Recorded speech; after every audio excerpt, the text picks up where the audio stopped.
All right, good evening, everybody, and welcome to the Boise City Planning and Zoning Commission public hearing. A few things to start out with for tonight's proceedings.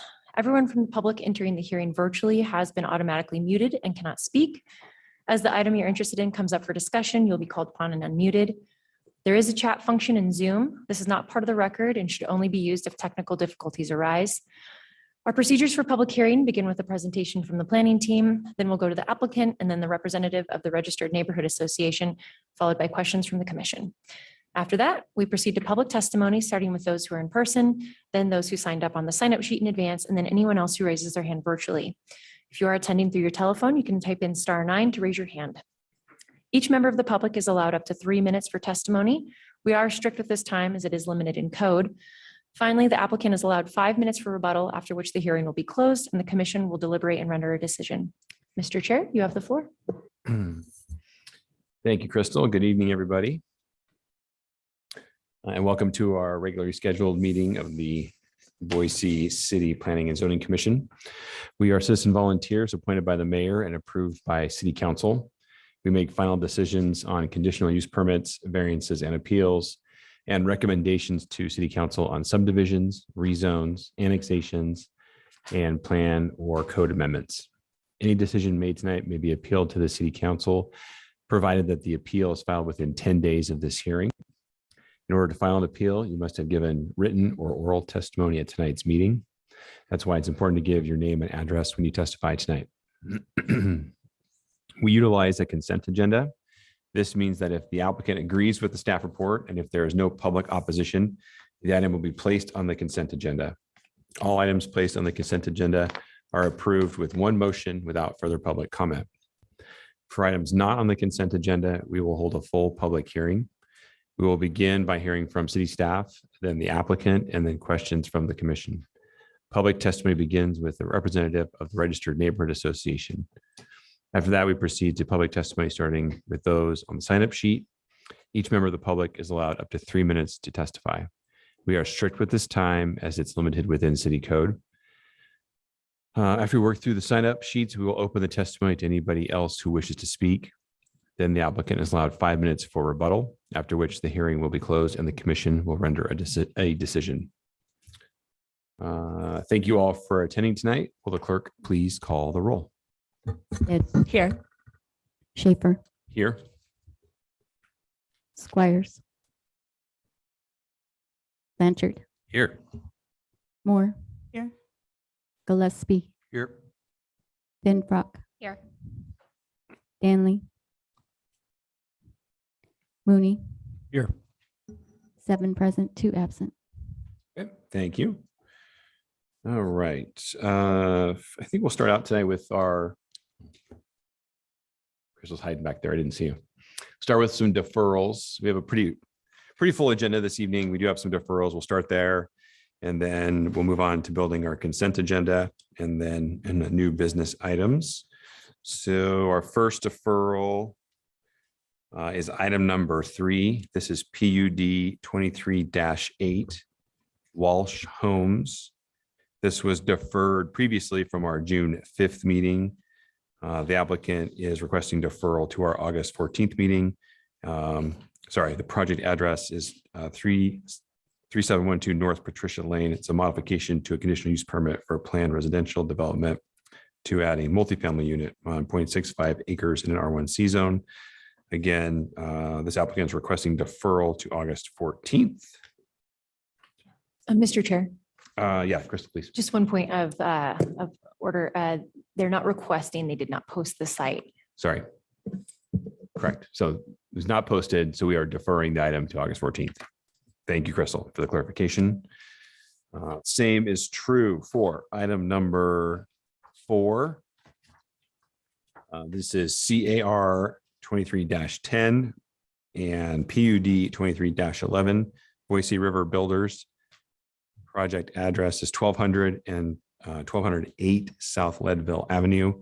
It's a rezone of 0.35 acres from R2 to R3D, and then a conditional use permit for a planned residential development comprised of 10 multifamily units on 0.35 acres in a pending R3D zone.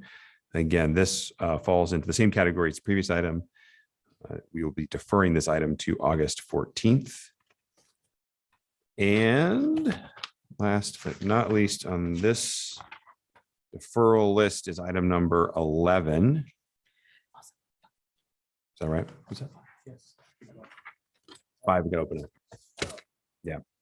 Item number 11, CAR 23-8, PUD 23-9, and SUB 22-71, Rock Solid Civil and Aubrey's subdivision located at 9797 West Shields Avenue. Is a rezone of approximately 0.95 acres from R1C to R2D, and then a conditional use permit for a planned residential development comprised of 10 dwelling units and a parking reduction on 0.95 acres in a pending R2D zone, and then said preliminary plat for that project.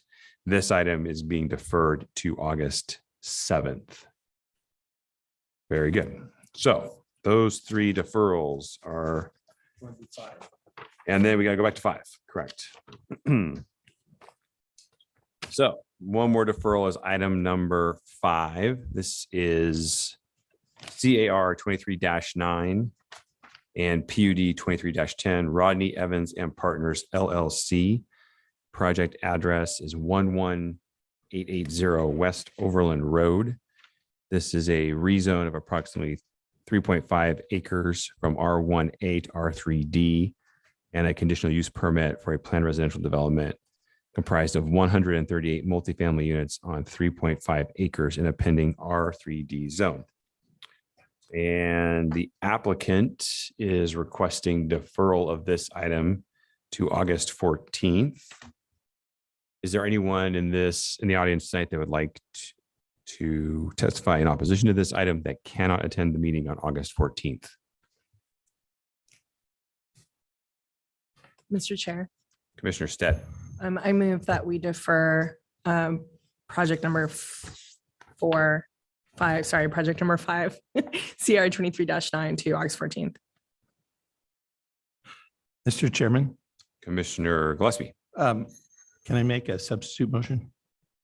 Can we try items 3, 4, and 5 to August 14th and item 11 to August 7th?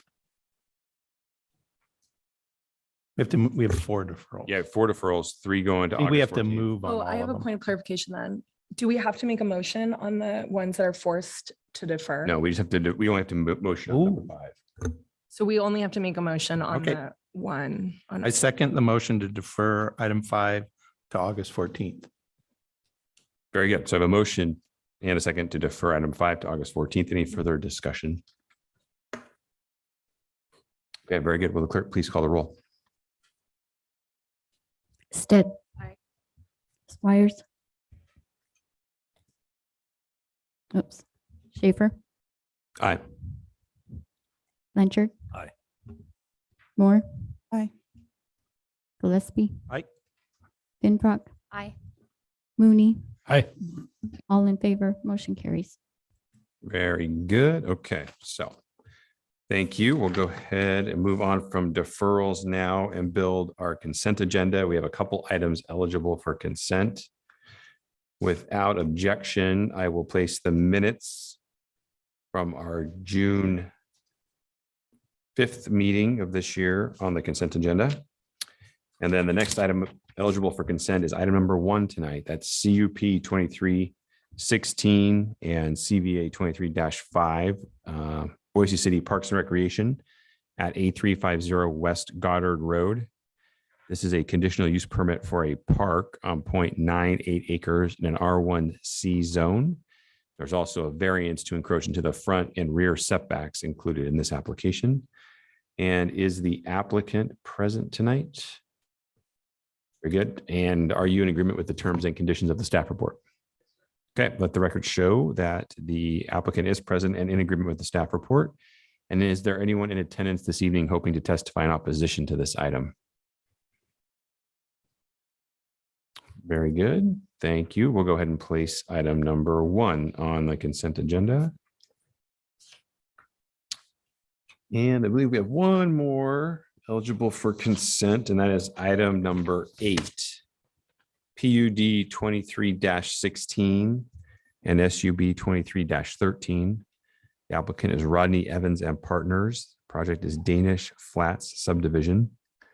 Address is 1907 North Fry Street. This is a conditional use permit for a planned residential development comprised of 8 single-family and 12 townhome units on 1.39 acres in an R2 zone, excuse me. And then a preliminary plat for said subdivision. The applicant's present. And Ben, are you in agreement with the staff report? Okay. Let the record show that the applicant is present and in agreement with the staff report. And is there anybody in attendance hoping to testify in opposition to this project? Very good. We'll go ahead and place item number 8 on the consent agenda. Mr. And Chair. with that, I'll entertain a motion. Commissioner Stead. I move that we approve the consent agenda consisting of the minutes from June 5th, 2023, item 1 and item 8. Second. Great. Thank you, Commissioner Finfrock. I have a motion and second to approve the consent agenda. Any further discussion? All right, very good. Will the clerk please call the roll? Stead, Aye. Schaefer, Aye. Blanchard, Aye. Moore, Aye. Gillespie, Yes. Finbrock, Aye. Mooney. Aye. Aye. All in favor, motion carries. Okay, thank you. We'll go ahead and return back to the top of our agenda now for new business items. We'll start with item number 2. PUD 23-12 Hillside Architecture is the applicant. Project is at 4138 West State Street.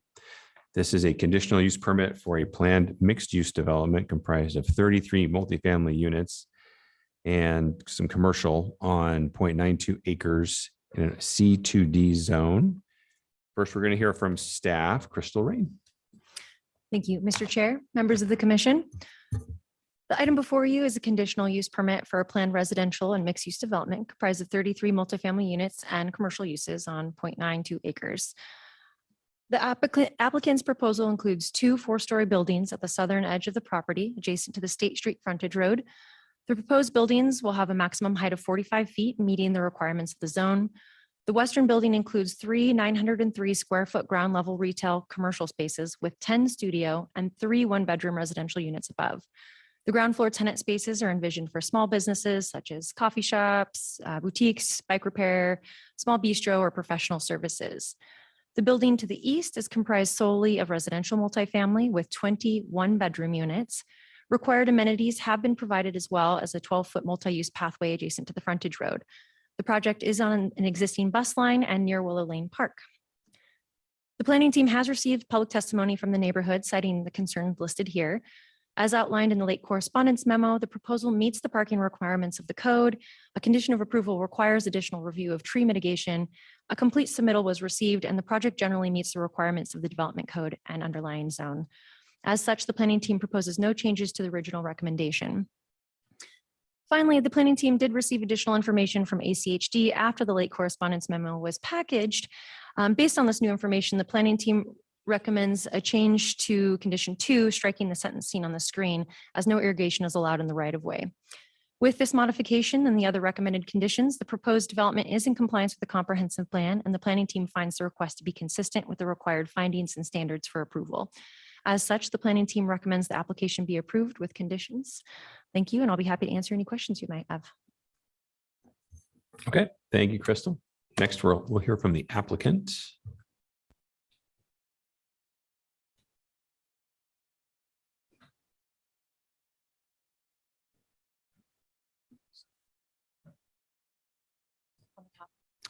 On the top. My name is Eric Lind with Hillside Architecture, Give us your address too, Mr. Lynn, please. 345 West Bob White Court. Good, thank you. 10 minutes good for this presentation. Yes. Okay. So our project basically is what Crystal has described. It generally conforms to the guidelines outlined by the city and are not requesting any variances other than a reduction in parking for mixed use development and the adjacency to transportation. we feel that the project provides a diversity of housing for one bedroom units and studio units, but these one bedroom units having an office, which allows those that are working from home to have a dedicated office space. We are in agreement to the staff report and the conditions laid out there for the landscaping and tree mitigation plan, which we have a certified arborist on board with our team and are working with them. I think what we were missing in our report was a detailed report from the arborist on that tree mitigation plan. And we plan on having a formal report as a condition of approval provided. We also, I guess for the record, the arborist is Nick Tuzolino, and he is with Holy Grove Tree Care. And he is a certified ISA arborist and track arborist.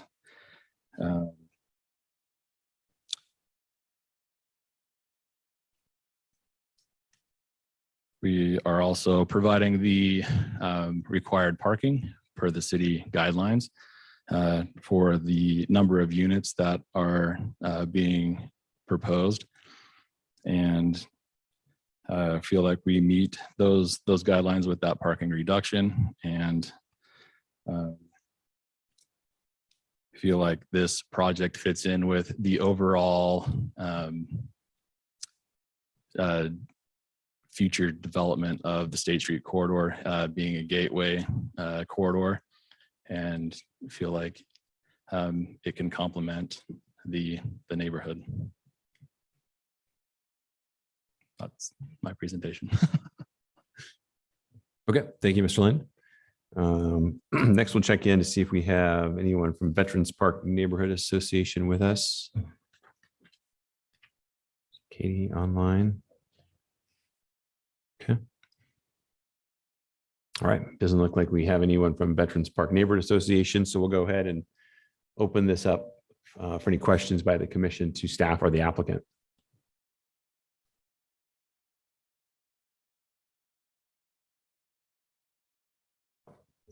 Mr. Chair, Commissioner Mooney. I got a question for staff regarding the ACHD late correspondence on parking. They reference their traffic services and complaints. How do we normally react to when ACHD reports things that would be under the purview of police department versus traffic services? It seemed like kind of a superfluous comment in the report. Mr. Chair, Commissioner Mooney, I personally had not seen that type of comment in a staff report before, so we don't normally deal with those. All I can say is that the project does meet the minimum parking requirements. It goes above even with the waivers, and so. Have we seen a comment before ACHD recommending that the city require adequate on-site parking? That's pretty common. Is that true? Mr. Chair, Commissioner Mooney, that is correct. Okay, thank you. Thanks, John. Any other questions right now? Mr. Chairman. Commissioner Gillespie. So, old rain, new rain, Crystal. We have a letter from Gary Zimmerman from Veterans Park Neighborhood Association. He talks about parking.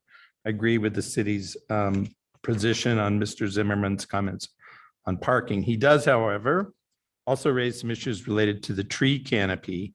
And man, those are some big trees. And in particular, he cites comments from the Parks and Recreation Department. This, I think, is on page 4, 5 of his letter. Basically, it starts with the phrase, "The submitted landscape mitigation plan provides a thorough blah, blah, blah, accounting. So it's our own Parks and Recreation Department questioning their landscape architect. Is Mr. Zimmerman's quote in his letter accurate? Like, did he get that right when he put it in there? And the only reason I ask is because I wasn't able to go back and find that particular letter in the record. So I just want to make sure it's correct before I blither on. Mr. Chair, Commissioner Gillespie, could you give me the direct quote again? I'm sorry, I'm looking at. So it just starts with, so he's quoting from the Parks and Recreation Department comments on the project. The submitted landscape and mitigation plan provides a thorough accounting, and then it goes on. And then it basically says there's no arborist of record, and the Parks and Rec Department is implying that a normal standard would indicate a 250-inch caliper deficit. So basically, Zimmerman is implying that our own Parks and Rec is saying they're not putting enough trees back. Mr. Chair, Commissioner Gillespie, that is correct. Those were the quote, that was the Okay. quote from the parks, and that is why there's that additional condition. They wanted a little more information just to understand what exactly the correct mitigation number would be. Right. So before they can submit for design review, we'll get that. Mr. sign off. Chairman. Yeah, please, Mo. So with respect to site-specific condition number 5 on packet page 117, which addresses this issue, I wondered if in that condition, Crystal, the city's comfortable adding a second sentence at the end of the one sentence that says the arborist report and updated landscape plan must address the issues raised by the Boise City Parks and Recreation Department. Because I just want to make sure we tie that back and that design review isn't like, what? Wondering where that came from. So are you comfortable with that, adding that sentence to the end of condition 5? Mr. Chair, Commissioner, yes. Okay, thank you. That was it. Good. Thanks, Mo. Crystal, could you pull up the site plan handy?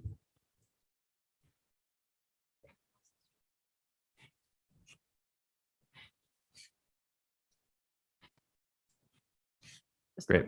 Yep, that'll work. That'll work.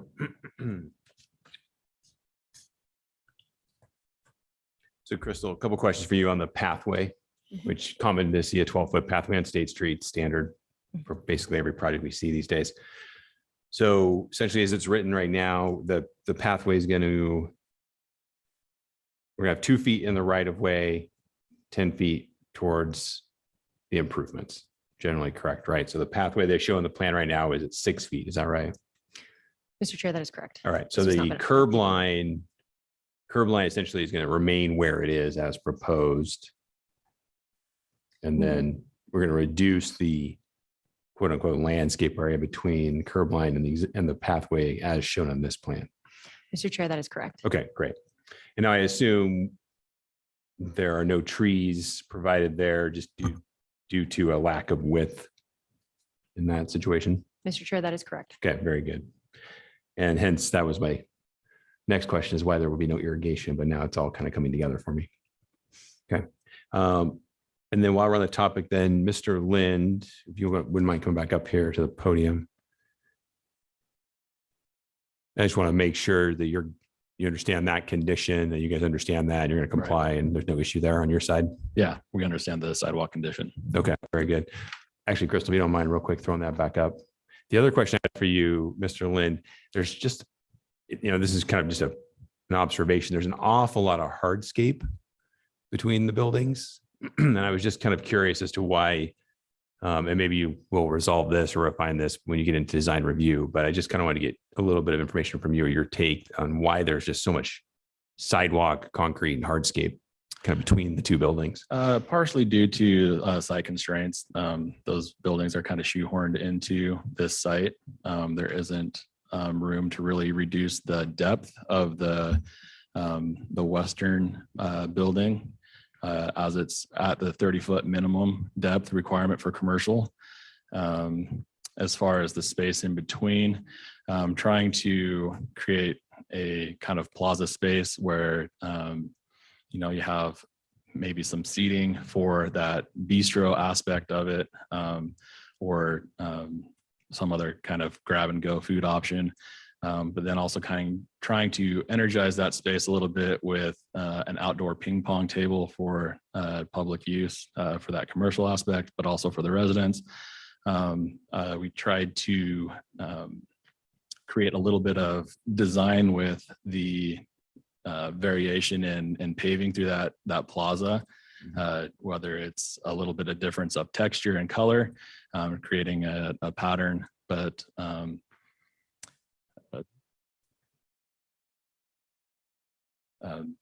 yeah, using permeable pavers, or it was the idea or the intention of that area to try to differentiate it from just paving, just concrete. But there is an opportunity to do planters, or at least potted plants in large, like urban landscaping type planters there for sure. Great. Yeah, I feel like the space would benefit from that, just to give it a little bit more life, a little bit of greenery. So, okay, I appreciate your input. Thank you. Thank you. Okay, anybody else have any other questions? Okay, all right. We'll go ahead then and open this one up for public testimony. And a couple of folks sign up ahead of time. I have Gretchen Hoyt, and then Trevor Ellis, and then Natalie Ellis. Ms. Hoyt, if you want to come on up to the podium, you can kick us off. You'll have 3 minutes to testify. If you just, there you go. Well done.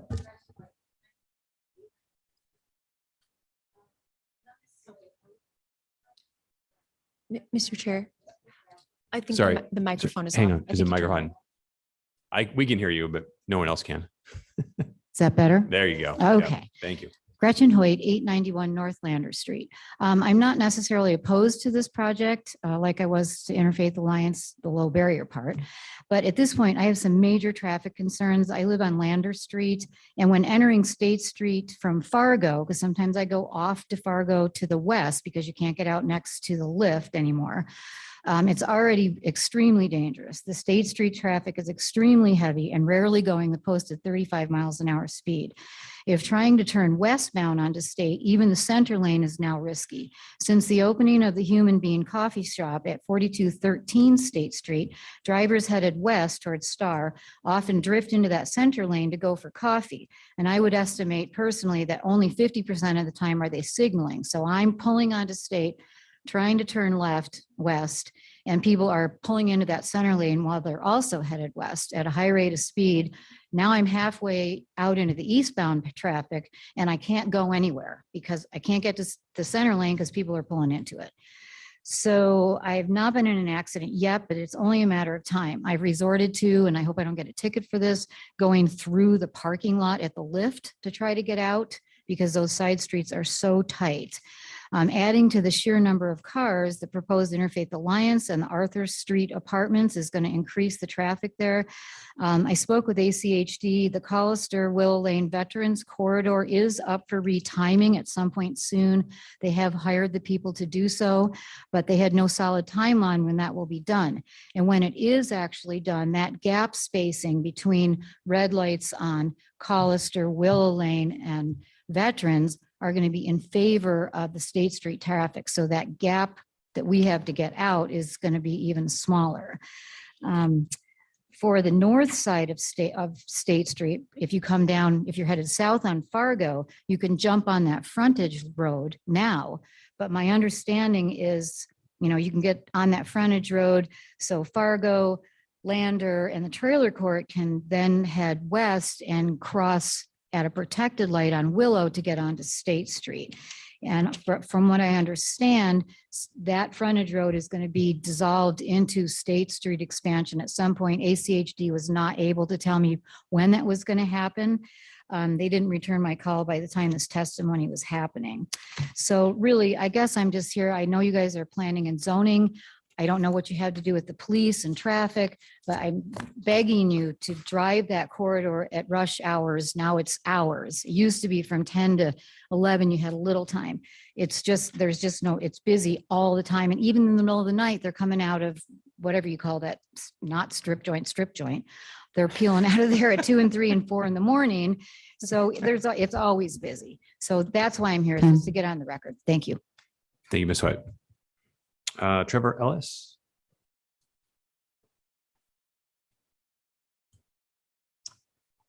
Hello, I'm Trevor. I live at the 4118 West State Street, which is I guess, the east side of this development. And I do have some concerns. The last couple of years, this thing's been kind of planned and changed. I was approached several times to sell my property, and I put a lot of pride and work in my property, and I wasn't really willing to sell. I was told on several occasions, it was lied to about other properties being sold around me to try to encourage me to sell my property. And that was just uncalled for. I'm very concerned about the traffic in our area and the parking situation. I just was very unhappy with the way they went about this. And having a 4-story building up next to my house is not exactly what I had planned for my future there on State Street. I feel like the other properties were kind of preyed upon as they were older folks with their houses that weren't in great condition. And that also kind of left a bad taste in my mouth with a lot of the neighbors in that area who really had no say in helping anybody, build this project. I know that the State Street corridor, obviously wants to move forward. I just feel that the way they kind of went about it was pretty wrong. And just hoping that our privacy for all the surrounding houses around this development are not going to be overwhelmed with parking problems and coming in and out of that little corridor area. It's very hard to get out on State Street as it is right now, going in and going out. We have accidents all the time right there at Fargo for people trying to enter and exit that area.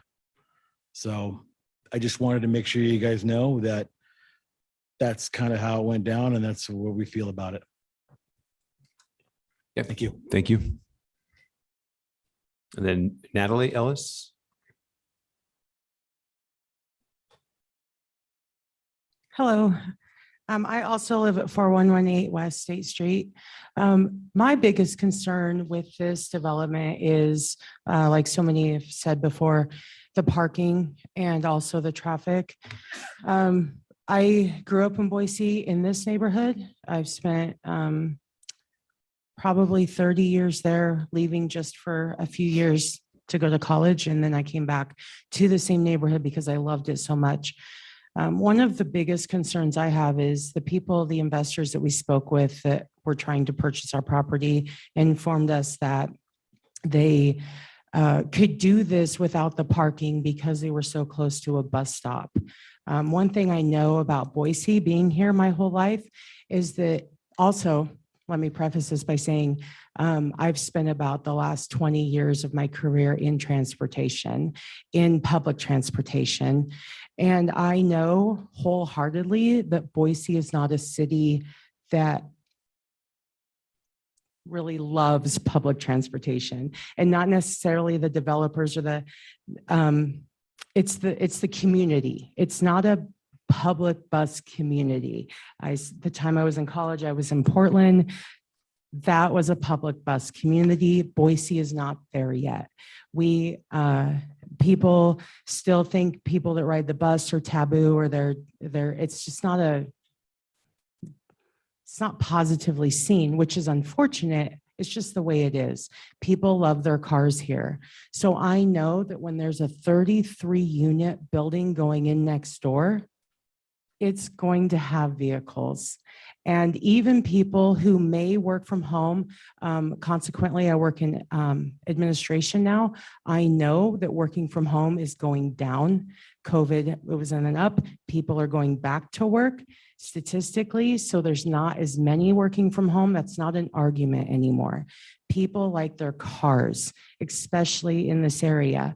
You can go to a tire side chat with the Valley Regional Transit any month that they have them and understand that people love their cars in Boise. So the parking is an issue. I understand that they say that they're within the code, but realistically, that's not going to happen. Even people who live in a studio apartment with the housing costs, there might be 2 people in that apartment. Each one is going to have a car and then maybe a fun vehicle for the weekend.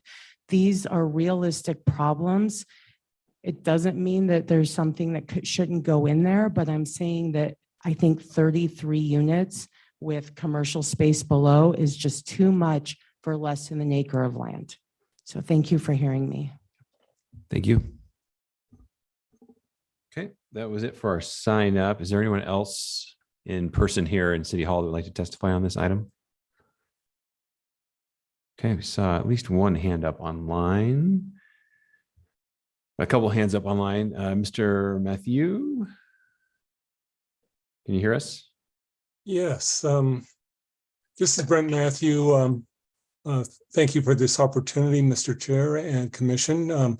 I reside at 4130 West Plum Street, which is about a block and a half from this proposed development. I was at the initial public meeting that the developers provided at Collister, and I think I made some statements there. I would encourage this commission to, well, I would first endorse what Gary Zimmerman has said about the tree canopy and the last two citizens' testimony about parking. I would really encourage the commission to look at and consider the impact of parking on Fargo Street from the standpoint it does not have any curbs. My question specifically is, with this development, are they going to be putting in curbs, and whether there will be space on Fargo Street for on-street parking?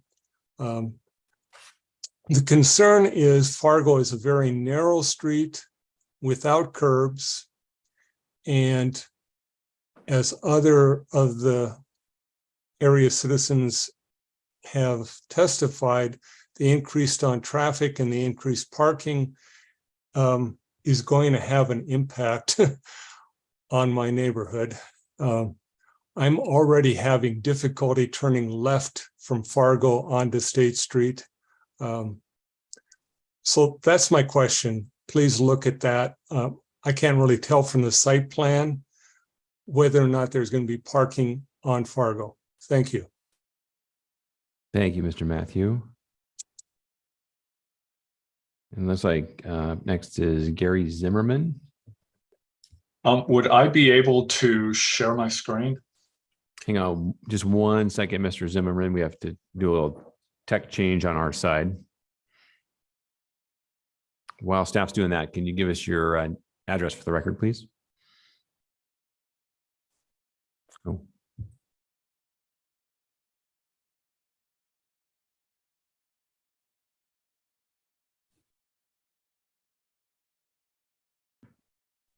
Okay, is that working? Yep, sure is. All right. I do believe some of this has already been covered, so I'll go through it pretty quick. And I certainly appreciate the discussion already that's happened on some of these comments. So thank you. My name is Gary Zimmerman. I live on Plum Street, just down the street from Brent. Just a couple quick things on the comments that I made earlier that I haven't, heard any feedback on that I think is important to take away. These 1-bedroom units, 22 of them with an office, they should be considered 2-bedroom units, regardless of what your end calculation is.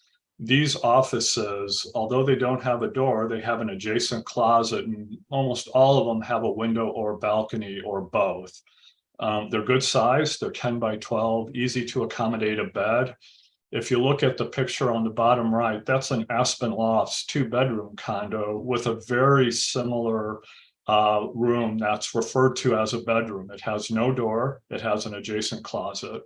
So these very much are 2-bedroom units. There's 22 of them, and we need to ensure that the parking minimums are met for those when the final calculations are done. Also, I take exception to giving credit for on-street parking on the frontage road. That road is planned to be removed as part of ACHD's future State Street widening project. This is touched on in both their 5-year plan as well as in their comment letter for this project.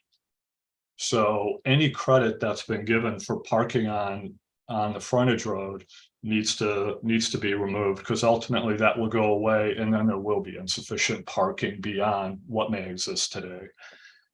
The other issue which we've talked about is the tree canopy. Veterans Park neighborhood, they're kind of the leader in Boise for tree canopy. And you can see here from the aerial shot just how massive some of that canopy is, or from State Street, how tall and mature it is. This provides real cooling effect to our neighborhood. So it's very important to keep this in mind as we're looking at how do we want to, preserve that canopy in this neighborhood. It really is a definitional feature or element of our neighborhood. And we already talked about the Parks Department. They're basically saying, hey, there's a shortfall of 250 caliper inches. But I also want to make sure that we're replacing those trees on site, not somewhere else in Boise, that we're preserving that canopy for this neighborhood. And also, as it relates to parking, that we're resolving this landscape and tree plan prior to finalizing the parking approval, since there may be a conflict in space between putting in trees and putting in parking spots. And that's really all I had to add tonight. Again, I'll stand for any questions, but thank you so much for this time. Thank you, Mr. Zimmerman. Anybody else online that would like to testify on this item? Okay, we'll go ahead and close the public hearing. At this point, the applicant has 5 minutes for rebuttal.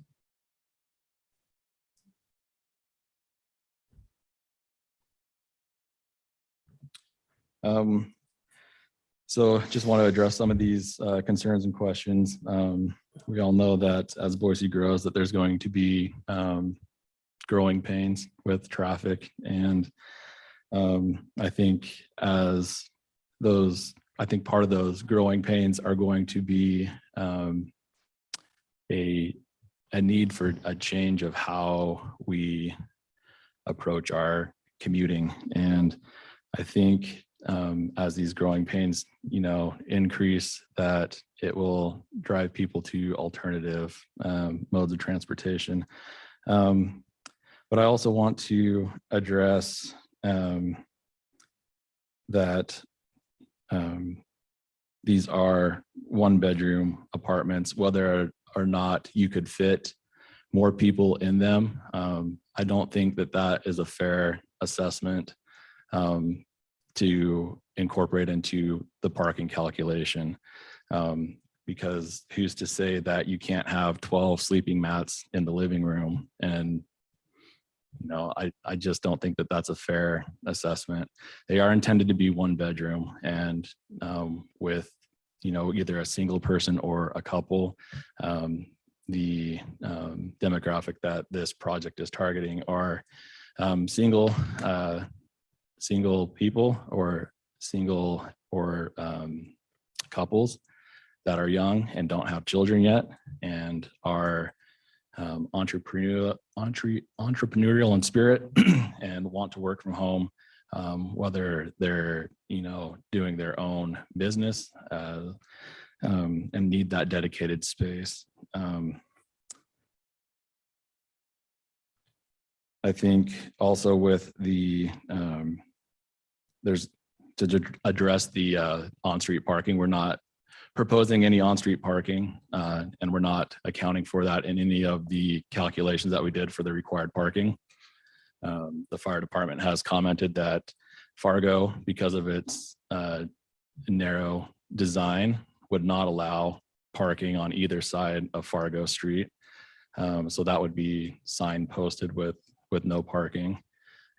Fargo Street was not proposed to be on-street parking either at this time. And as future plans develop for State Street, that on-street parking that's there on that frontage road will probably go away. As far as the tree canopy, we're working with an arborist to get a more detailed report per the conditions of approval from staff. And in their initial tree survey, they did comment on the condition of those trees. Majority of them are not considered desirable species of trees, being Siberian elm, which I believe is somewhat invasive, and Idaho is not a native tree. And the other are black locust, and most of these trees were reported as diseased and in a decline of health. And as we get a more detailed report, we can collaborate with the Parks Department arborist and get a consensus on that. I think the deficiency in the tree mitigation plan, the caliper deficit that the project has, comes from how the landscape architect calculated the caliper inches. They did not include the trees that were diseased or of a species that isn't desirable. That's not to say that tree canopy isn't important, but we are proposing to replace a number of caliper inches. And if the revised plan needs to add a few more caliper inches, and then just because of the constraints of the site, we would have to buy into the city tree fund. And I know that the neighbor mentioned that he doesn't want the trees to go somewhere else, but because of the constraints of the site, I think that that would restrict the ability to the owner of this project. I think I've addressed the concerns that were brought up. I thank the commission for their time and look forward to your comments. Thank you.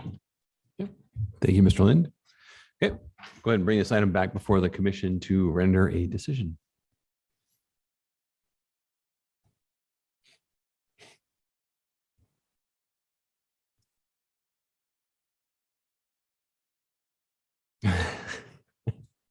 Sometimes it's like I need the Jeopardy music. Yeah. At this, I will entertain a motion. Mr. Chair, John, please. I recommend we approve PUD 23-00012 with all the terms and conditions as stated in the staff report and the change in condition number 5 as previously discussed in question and answer. Great. Thank you, Commissioner Gillespie. I have a motion and a second. Any further discussion, John? I'd like a couple comments about parking. And I agree completely with the applicant's comments about pain in parking will eventually motivate change in behavior. And that's what happens. And that's what we hope to happen in Boise. I agree with the neighbors that are concerned about the fact that we're a car loving town, but hopefully we can grow a bit out of that. And that's a lot of what the zoning code rewrite was about as well. So hopefully change will come about based on, and this is a transit corridor. And so we want to see change in behavior there. So we get it.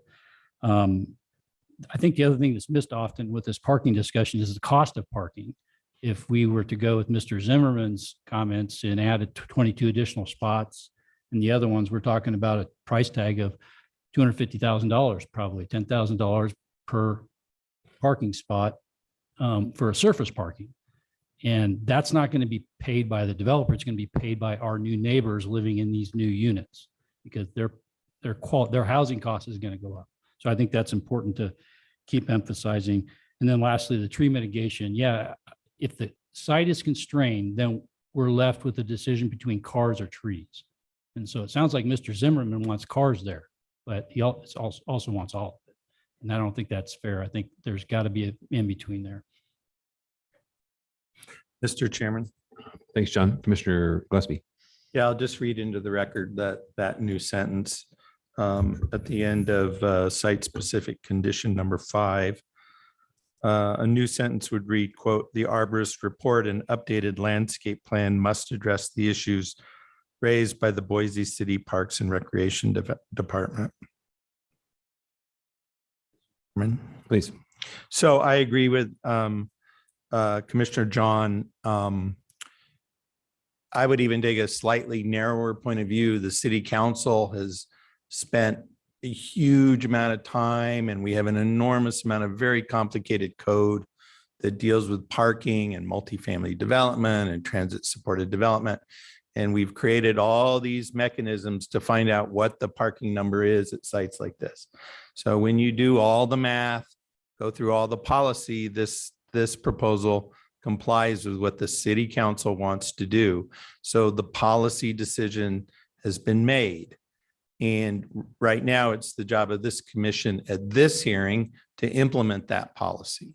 So the place where we talk about how to do it is at the city council when we write ordinances. Once the ordinance is written, the purpose of this hearing really is to say, does this application comply with the ordinances we have? So my policy preference on parking doesn't matter. What matters is what the ordinance says. So that's kind of where we are in the big scheme of things. And I think we haven't heard any testimony from anybody that calls into question whether this application meets the specific conditions of the ordinance. And for that reason, I think the parking has to be approved. And I further think that the whole permit should be approved. Thank you. Okay. Thank you, Commissioner Gillespie. Any other discussion or comments? Mr. Chair. Mr. Stead. I agree with Commissioner Gillespie, and he does such a good job of explaining that process. But also, I just wanted to say to the applicant that I really appreciate the mixed use aspect of it. We have a lot of area in our city that's designated for mixed use, and we don't always see it. So thank you for that. Mr. Chairman. Yeah, please, Mo. Just one last thing. I did want to express my appreciation to the neighbors who testified. I understand your points. And I also want to thank Gary for submitting a very thorough and specific piece of written testimony that was very helpful to me. Thank you, Bill.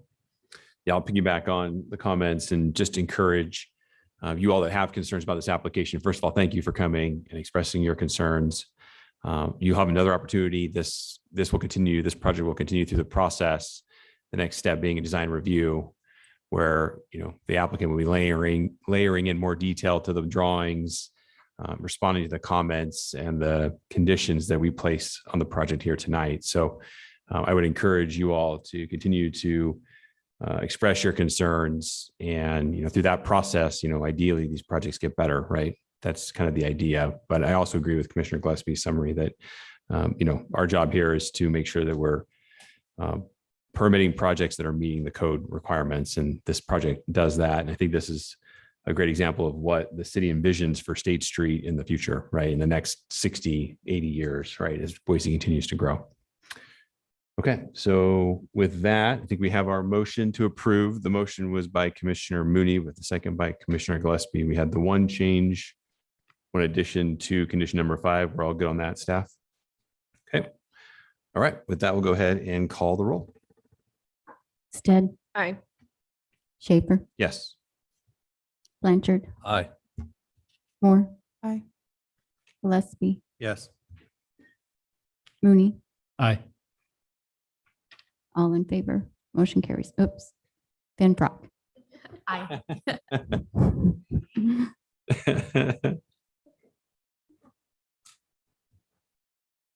All good? She said, yeah. Okay. Okay. Janelle said yes. Okay. All right, great. Thank you, everybody. Staff, I believe we are moving up to our next item is number 6. All right. Item number 6 is SOS 23-8. Rodney Evans and Partners LLC. The project address is 4301 West Hill Road.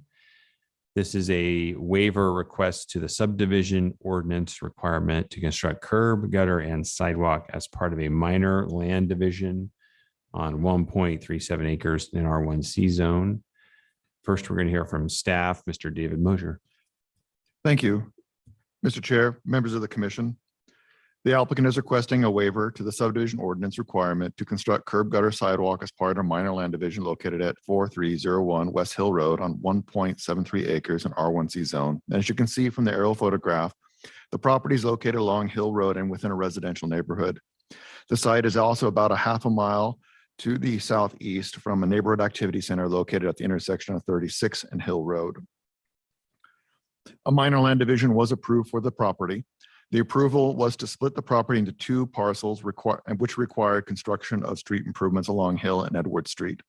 This site plan shows the parcels being created, which includes a vacant parcel to the northwest and a second parcel to the southeast containing two houses. The two houses on the one parcel was approved back in 2006 with a conditional use. The planning team acknowledges that there are site constraints associated with the property that include topography and existing structures. And as seen from the contour map, the topography of the site does drop off a few feet from the edge of Hill Road onto the buildable area of the parcels. And due to the location of the existing structures, which includes a detached garage along Hill and the Edward Greenhouse sign at the intersection of Hill and Edward Street, these structures will have to be removed in order to construct the sidewalk, curb and gutter improvements. As such, to minimize the amount of grading associated with the site improvements, the planning team recommends the construction of a 7-foot attached sidewalk along Hill with curb and gutter and a 5-foot wide attached sidewalk with curb and gutter along Edward Street abutting the site. The planning team feels that pedestrian improvements are warranted along Hill Road and Edward Street abutting the property due to the potential for similar type of developments in the general area. In conclusion, the planning team recommends denial of the requested waiver. Thank you. Sorry. Thank you, David. Next, we'll hear from the applicant.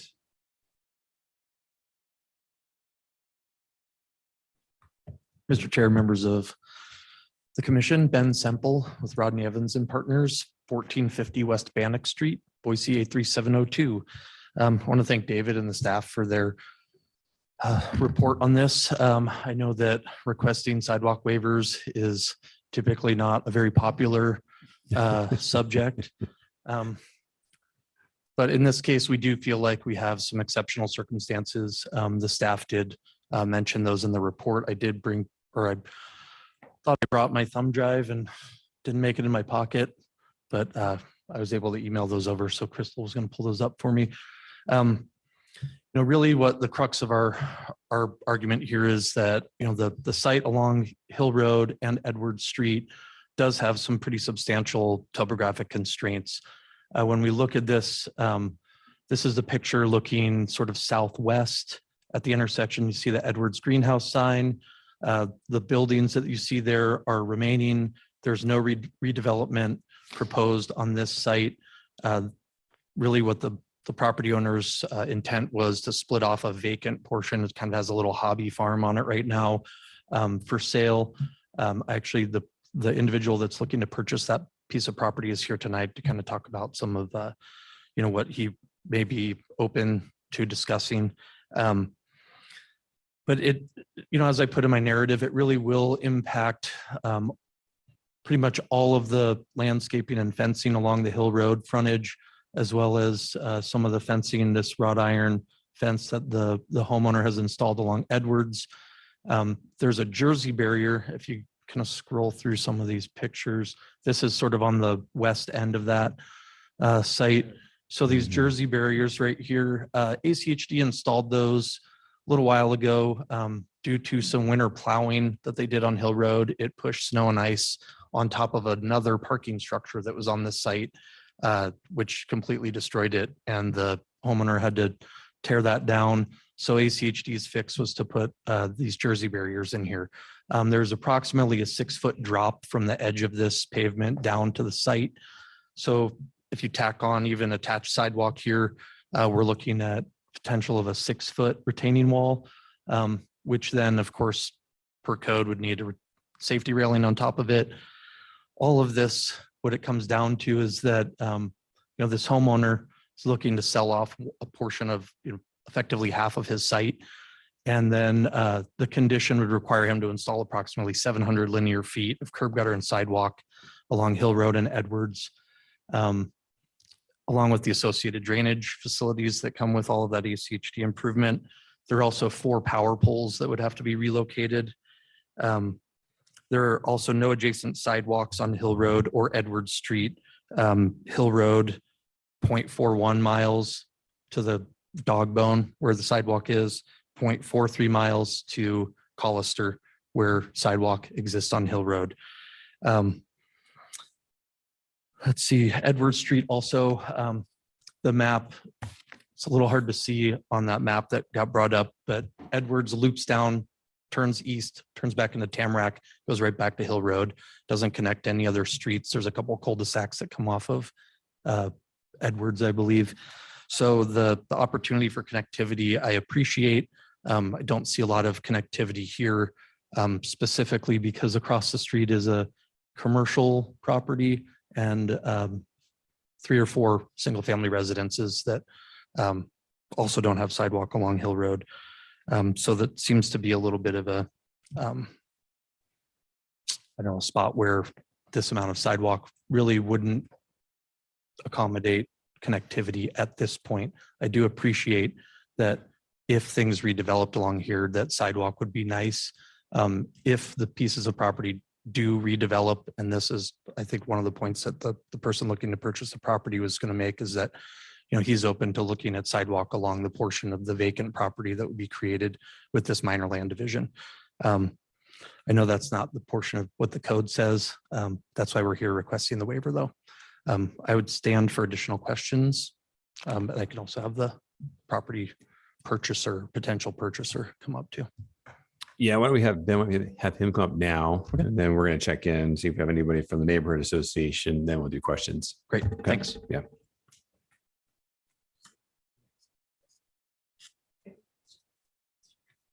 What? Sorry, are you going to answer? Are you going to testify, or are you part of this presentation? Or are you going to ask, you want questions from us? So this is the individual that's looking to purchase. Right. Gotcha. Okay, perfect. Good. Matt Hanrahan, I live at 1170 East Hearthstone Drive, 83702. I've been working with the property owner to purchase part of the property. He's wanting to sell a piece of it for retirement purposes. And so we're not going to be able to make this happen if we have to put 700 feet of curb gutter and sidewalk in and a 6-foot high retaining wall and moving 4 power poles, or that's a couple of $100,000. So it's just won't, it's not feasible.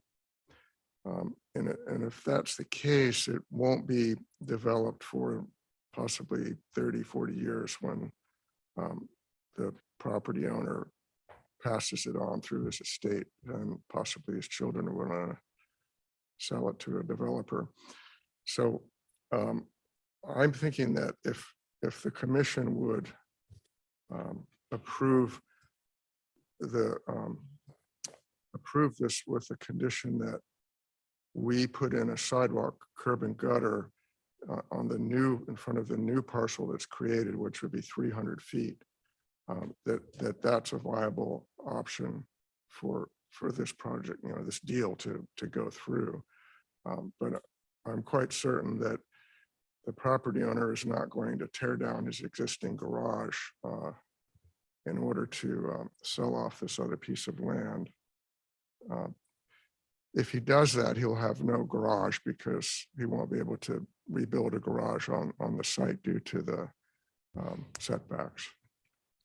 So if I was able to purchase this from him, I would agree to put in the 300 feet of sidewalk, curb and gutter.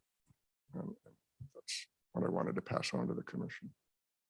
Thank you. Good. Great. Thank you. Okay. Ben, you want to come back up? Yeah, you still got 3 minutes.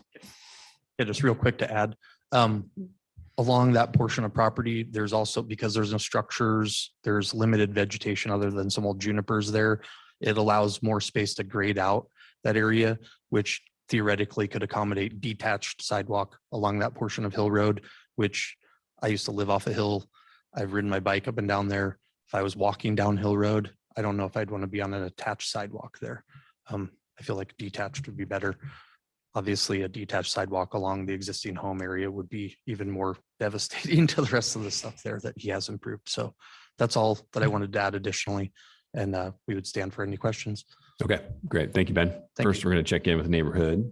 You have anybody from Collister Neighborhood Association present?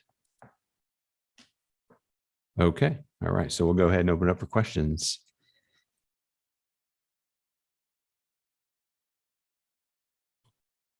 Mr. Chair. Commissioner Stead. This is a question, I think, for the applicant. The 300 feet of sidewalk that the potential purchaser is suggesting, that is on Hill Road or that's on the side street? Mr. Chair, Commissioner Can you s- Stead, Hill Road. Okay, thank you. Yeah, maybe if David can pull up the site plan. So I believe it's parcel A Yes. in the preliminary plat.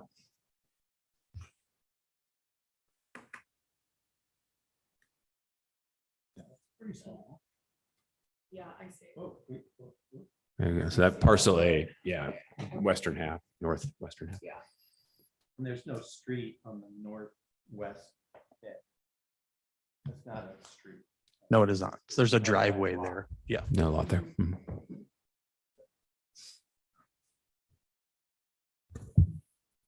Mr. Chairman. Commissioner Gillespie. So this is the John Mooney Memorial question. So look, Hill Road is one of the 10 best urban bikeways in the country. It's fantastic, right? I've ridden up and down there chasing Kristen Armstrong and tons of people, usually far behind, 100,000 times. It's spectacular. It is also one of the worst walking streets in our city because it's got all these crazy bikers and no sidewalks. So it's a real shame. It's frankly, it's one of the great planning screw ups in our city that sometime in the 1950s or 40s, when they put in Hill Road, they didn't make it wide enough to do this stuff.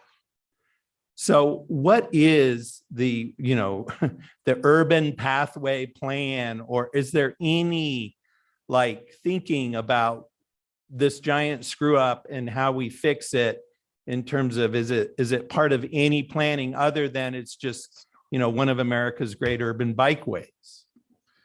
So I'll stop there because I know John was going to ask this question. So there's nothing to help us out here. Or is there? Mr. Chair, members of the commission, there is nothing like, it's my understanding that the pathways plan doesn't have a path on it. I believe it might be listed as a bike path, in ACHD's. But you're right, it's one of these sort of deficits, and it's sort of one of those issues that have to be resolved. And I don't really have a solution here. Hill Road is a difficult road. It's constrained by hillside and development. So trying to get both the pedestrian and the bike path in can be difficult. So you're absolutely right. It's a conundrum, and I don't necessarily have a solution. I'd like to get the pedestrian improvements in.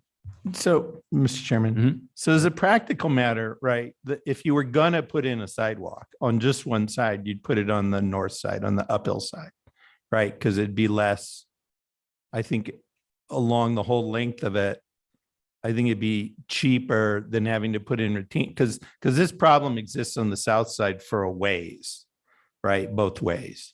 And there's less development on the north side. But so my question is that we cannot say, okay, dude, you got to put in the sidewalk, but on the other side of the street. By law, we just cannot do that. So this is the Chris Stanley Memorial question. Because he loves to do this. So you say, oh, you go for it. So we can't do that, though. We can't tell Ben we'll swap you. Mr. Chair, member of the commission, that is correct. That would be an offsite improvement, and you can't make them put a sidewalk in on the other side of the street. It has to be adjacent to their site, and that's normally what we want to see. I mean, there might be some alternative solutions to this. I don't think they're proposing to do the sidewalk on the northern parcel at some Right. point when they develop. And maybe there's an alternative solution of widening out the shoulder or paving the shoulder along the southern so that it widens the bike path up a bit more, and removes that gravel shoulder as a solution to at least, improve it as a bike pathway. It's fine as a bike path. Well, I think that's, Sorry, go ahead. that was my question, Dave. Is there any magic to the width of the sidewalk the city wants to see? I believe it's 7 feet, right? And Mr. Chair, members of the commission, that's the standard for an attached sidewalk along Ontario Road is a 7 foot. And that's kind of where we're going, or why it was selected and chosen. by Mr. the Chairman. staff. So David, from outside in, the streetscape could be a 5-foot sidewalk attached to a curb and gutter, attached to the, adjacent to the existing 3-4 foot bike lane, and then the fog line, and then the traffic lane. That's doable? So when we say attached, we mean attached to the outer edge of the bike lane. The bike lane stays. Yes. Correct. So there's a bike lane, then the fog line, the Correct. traffic line, then the curbing. So there's a bike lane and then the sidewalk. So someone's point, like the attached sidewalk isn't immediately adjacent to the traffic. There's a bike lane buffer. Mr. Chair, members of the commission, that is correct. There would be 5 or 7 foot or 5 foot attached 5 foot. sidewalk, curb gutter, bike lane, fog, then road. That would be the design of the street, as you just stated. Right. So, Mr. Chair, Commissioner Ted. I guess to Commissioner Gillespie's point, I'm having a hard time understanding what is the city's ideal vision for Hill Road? Would it be that 7-foot sidewalks on both sides, bike lane on both sides, 2-lane traffic in the middle? Because I think it sounds like perhaps right now the road is not wide enough for that. Mr. Chair, members of the commission, No. that is correct. I mean, the ideal would be to actually have it as a detached sidewalk. That would be the ideal. But you're right, there's just not enough space on that road in the right of way to do that without significantly impacting the adjacent and existing properties alongside. So, Mr. Chair, Meredith? I am struggling with this because I don't want to miss an opportunity to put sidewalks on Hill Road. I recognize that as being very important, even if the next closest sidewalk is less than a half a mile away. We need to take advantage of every chance we get to add sidewalk there. But I mean, it almost sounds to me a little premature maybe to start installing sidewalk if the longer goal is to widen the street. I don't want to spend the expense and materials for waste. Can you help me understand, I guess, what we're hoping to accomplish? Mr. Chair, members of the commission, what we're trying to accomplish and ultimately the staff's goal in this is trying to enhance the pedestrian environment if possible and do so in a way that minimizes the impact due to the site constraints that we're obviously here on topography and existing structures. I think the applicant's note of putting the sidewalks in on parcel A is definitely a good compromise. We support that. And maybe, if there is some significant site constraints on parcel B is to, like I said, is maybe just widen out the shoulder with a paved surface to expand that bikeway. So we're not taking down the existing garage. We're not requiring to put a 6-foot retaining wall in, acknowledge the site constraints. We still would like to have the sidewalks along Edwards. I don't think those site constraints as a 5-foot exist on the Edwards side. Thank you. That's very helpful. I got a question for Ben. Ben, I drive Hill Road almost every day. So I drive past the site almost every single day, but I'm struggling. Do you know, which way is Hill? Are we going, if you're going westbound on Hill, are you climbing up or going down, or are we generally pretty flat on this section? It's pretty flat. We're looking at the sewer on this. There's actually sewer on just past Edwards and just past the west property line, and they both run away. So this is kind of like, Okay, we got a little bit of a crown. yeah, it's a right little here. bit of a crown if Okay. anything else. Yeah. Well, and the reason I asked, Ben, is if we're talking about, you know this, right? If we're talking about drainage, like a curb and gutter, we can't lose sight of the fact that the curb and gutter has to drain somewhere, right? So if we're going to raise, and I think we would all agree that if we're going to add a pedestrian facility on Hill Road, of all the roads in this town, it should be a raised sidewalk. Yes. If we can make it happen. Yep. So the next question would be, have you studied if a 5-foot attached, have you looked at it in that grain of detail, right? Like, can you make that work without a huge impact to the improvements on the existing homes? I think, while 5 foot may fit there, my concern is where is the same as you brought up, which is where the water goes, because we can catch it. ACHD requires us to either keep that in the right of way, right, in a seepage bed, or put it on one of the private lots. Right.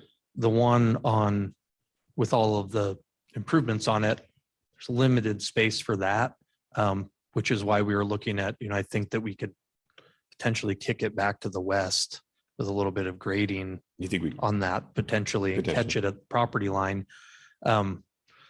I still think that back slope is going to be challenging with the drop down from sidewalk where that garage is. I say it'll fit. It's probably about 2 feet, 3 feet of space there. So I think we're still looking at retaining walls. Right. And if the compromised condition that we've just talked about of detached sidewalk or attached sidewalk along the western portion, there's obviously a lot more opportunity to catch and put that water somewhere for ACHD that it's accessible for them. And, especially if there's a planter strip, because we could put it in a subsurface bed in that planter strip. Yeah, absolutely. Absolutely. Okay. Mr. Chair. Thanks, Ben. Commissioner Mooney. I got a question about topography, and I guess the way kind of this discussion's going is we're recognizing the difficult nature of the topography and how this is likely not to get developed because of the cost of that topography and the improvements required.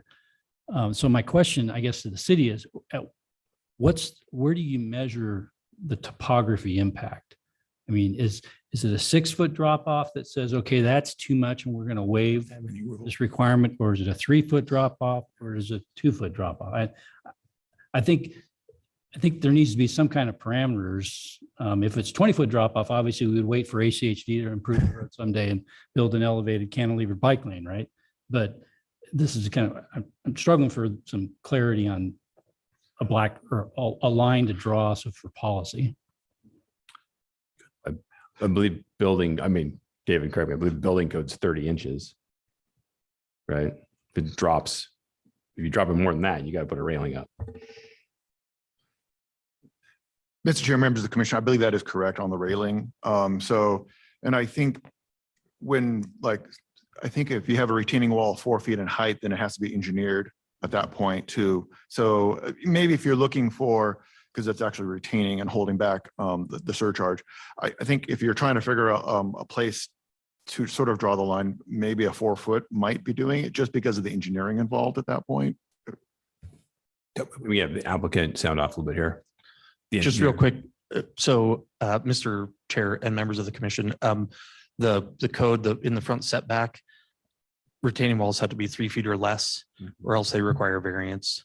So that would fall within the front setback. Yeah. It's a shading parcel.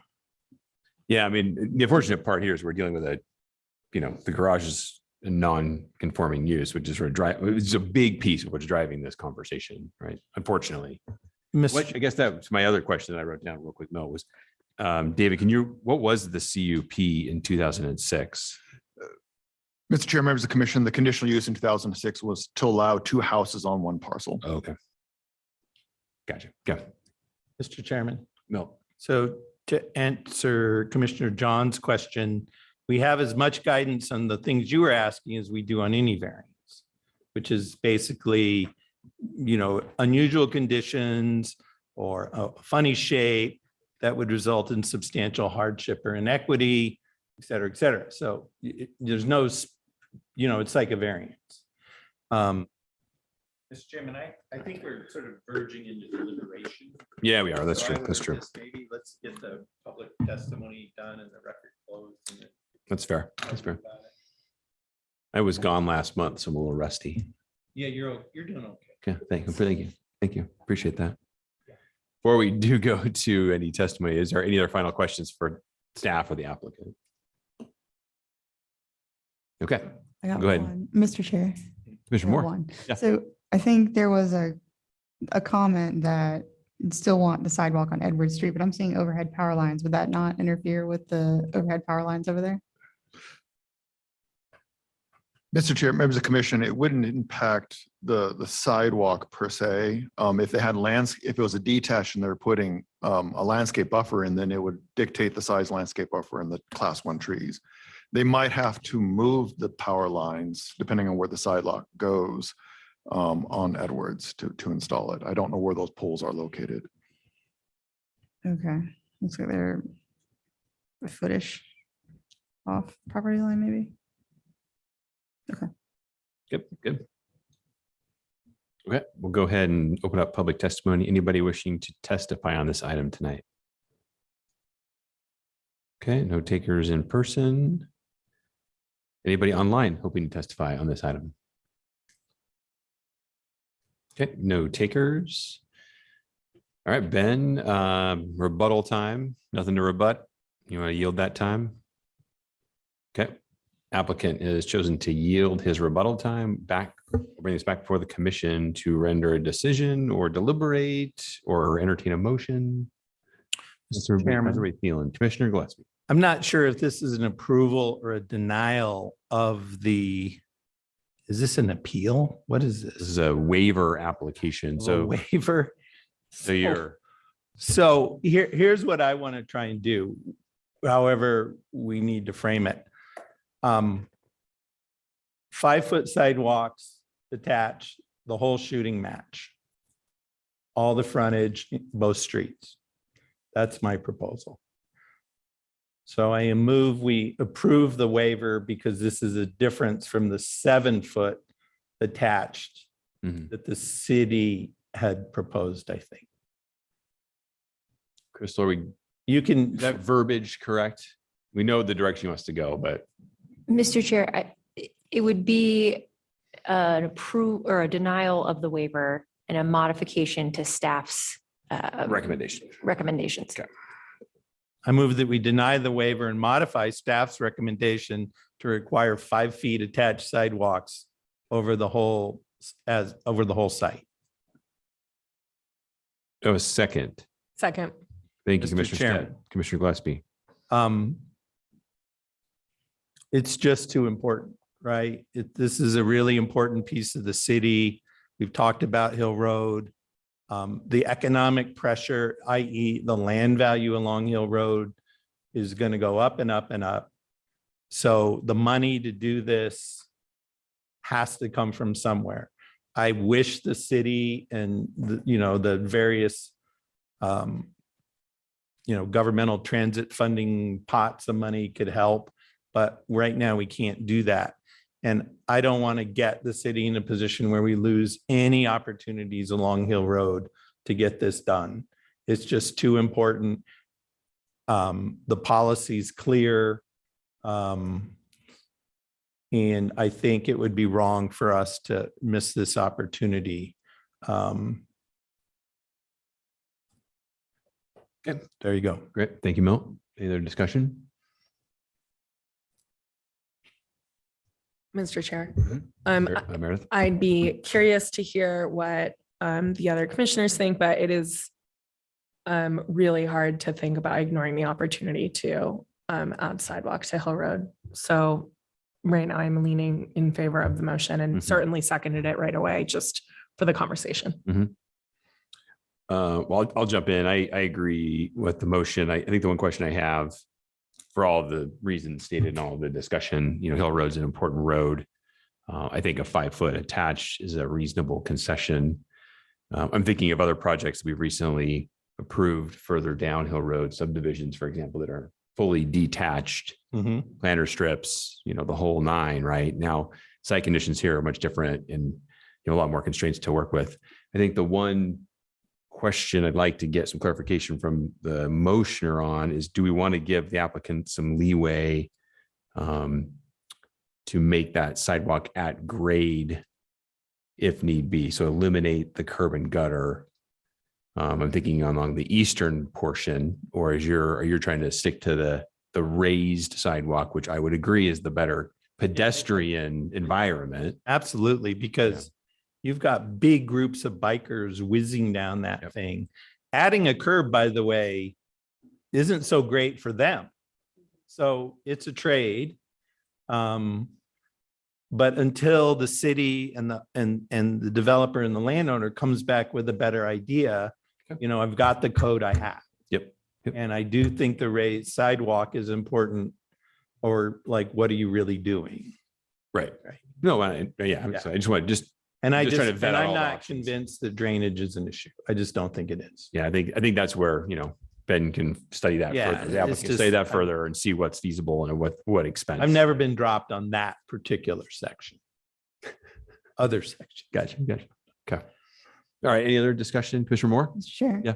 So one idea that kind of came to mind, you know, because that kind of western parcel, there's the opportunity to add, you know, a detached sidewalk because it's being developed as kind of a clean slate at that point. What if the sidewalk was contingent on building permits? So if this eastern parcel ever went for building permit, the sidewalk at that time would be required. Is that something that we can do? That means that, you know, if you had to replace the garage is going. Is that something that we can do? Well, I think the applicant pointed out, or maybe it was David, that, you know, they're, and I agree with the comment, you know, that garage, I don't know if there's a way to get another garage unless you attach it to the house. I mean, we're playing out like a lot of what ifs, right? In Right. that situation. But if you're going for a building permit, then you put in the sidewalk because you're doing more work on that property anyways. At that point, it's more of a clean slate than it is currently, I suppose. Right. I see what you're saying. And I don't know if that makes any sense. I'm more open to thoughts and feel free to disagree completely. But just, I think it could give some flexibility to get the sidewalk when this western parcel is being built and potentially get something a little bit better when if the eastern is ever rebuilt, but that could be years from now too. So there's kind of a benefit. Mr. Chairman. Nope. So I don't even know how to answer that because I don't think code contemplates that. So in a sense, I don't know if we can add a condition to the planning director's decision in a waiver request. It sounds complicated, so I won't support that.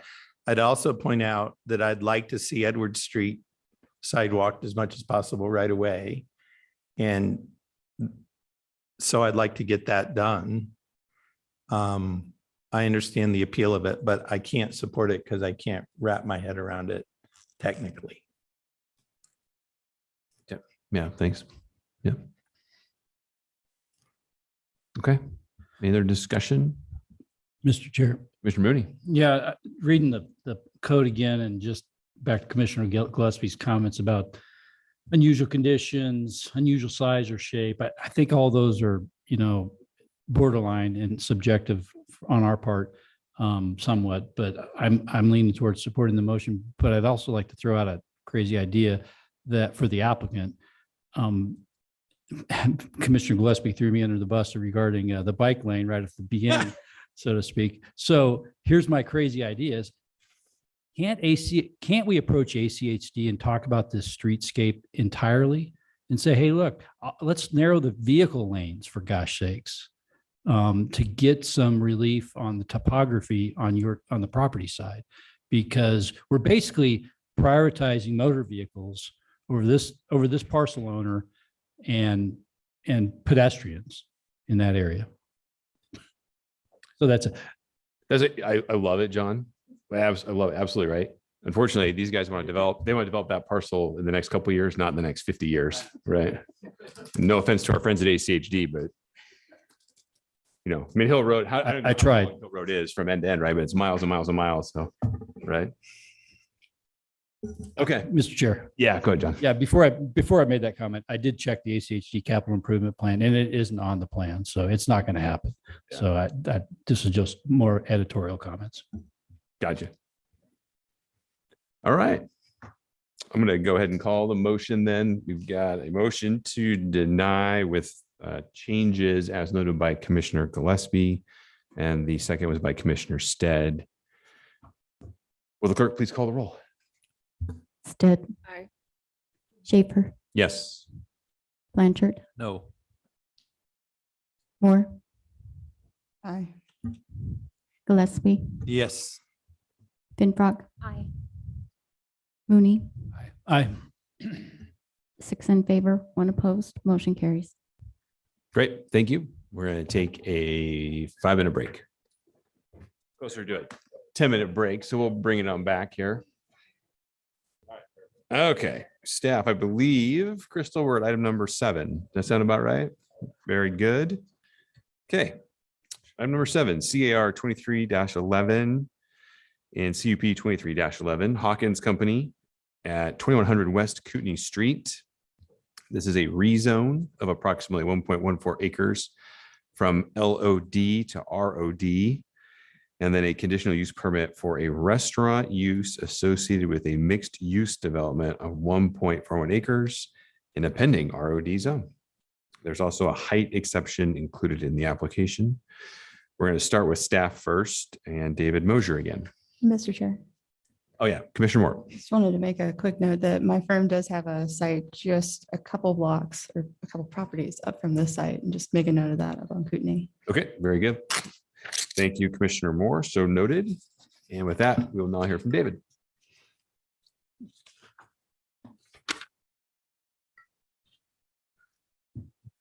Thank you. Thank you. Hold on a second. We need to take 10-minute breaks more often because everybody's feisty now.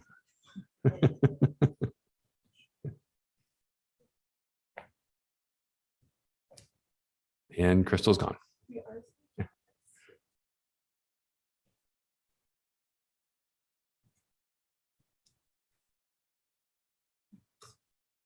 Yeah.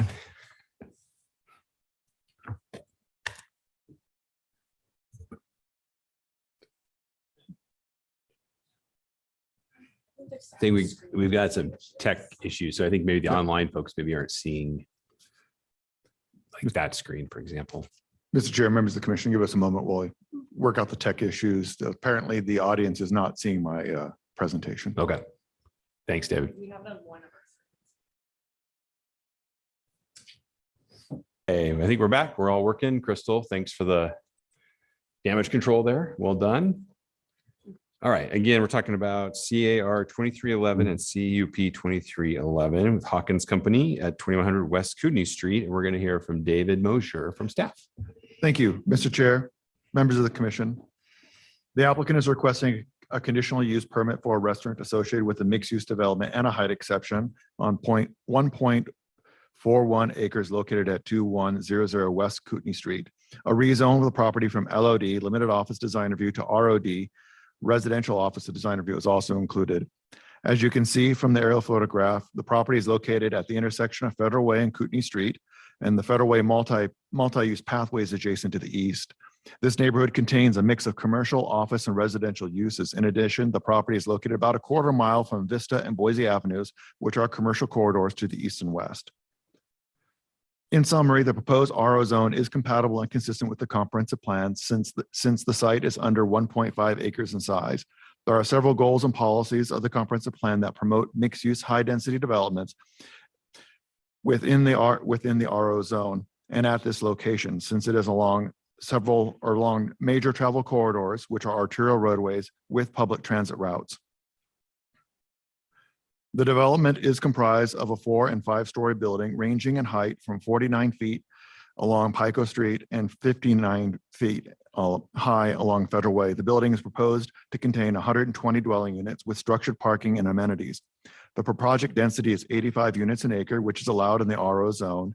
In addition, the project includes a height exception and a conditional use permit for the approximately 2,000 square foot restaurant or cafe use located at the intersection of Federal and Kootenai. The project is also similar to what is anticipated to develop in the area. The new modern zoning code, which was just approved by council a few weeks ago, anticipates or actually slots this area as being rezoned to MX3, which anticipates a mixed use high density development with buildings up to 70 feet in height. In summary, it complies with all the required findings for the development code. It meets the required setback, which includes modulating the building wall along the street frontages as allowed by the RO zone, and provides the required amount of parking and bike parking within the structured parking garage. It locates the commercial uses at arterial roadways and activates all the building street frontages with residential lobby area, bike storage, and commercial uses, and which is approximately over 60% of the street-oriented building facade, which has been activated in this way. The height of the building has been stepped down to 49 feet along Pico Street adjacent to the residential homes, which will reduce the building's impact on these residential neighborhoods. And then it steps up to 59 feet along a Federal Way. From these elevations, you can see the proposed building facades along the street frontages and how they've been approved. And you can also see how the building has stepped down along the western portion adjacent to the residential homes to the west. The planning team has received late correspondence from the Highway District and the Boise City Public Works Solid Waste. The project is proposing a service drive along the northwest side of the property, which connects Pico Street and Federal Way.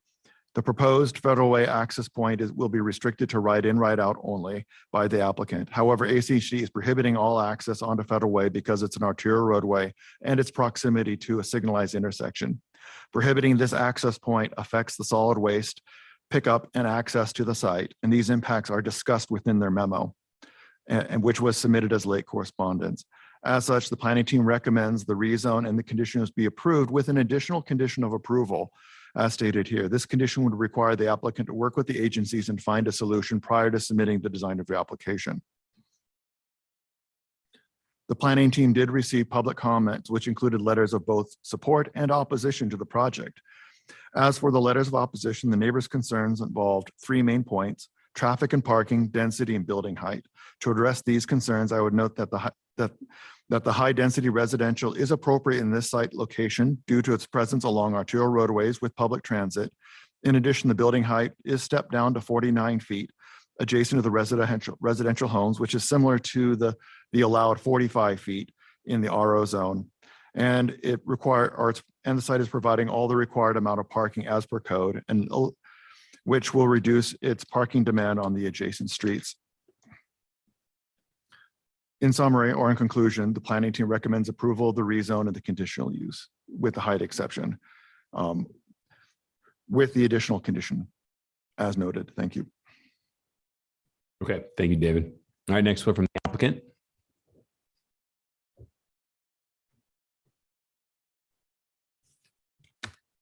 Good evening, commissioners. My name is Ethan Mansfield with Hawkins Companies, 855 West Broad Street.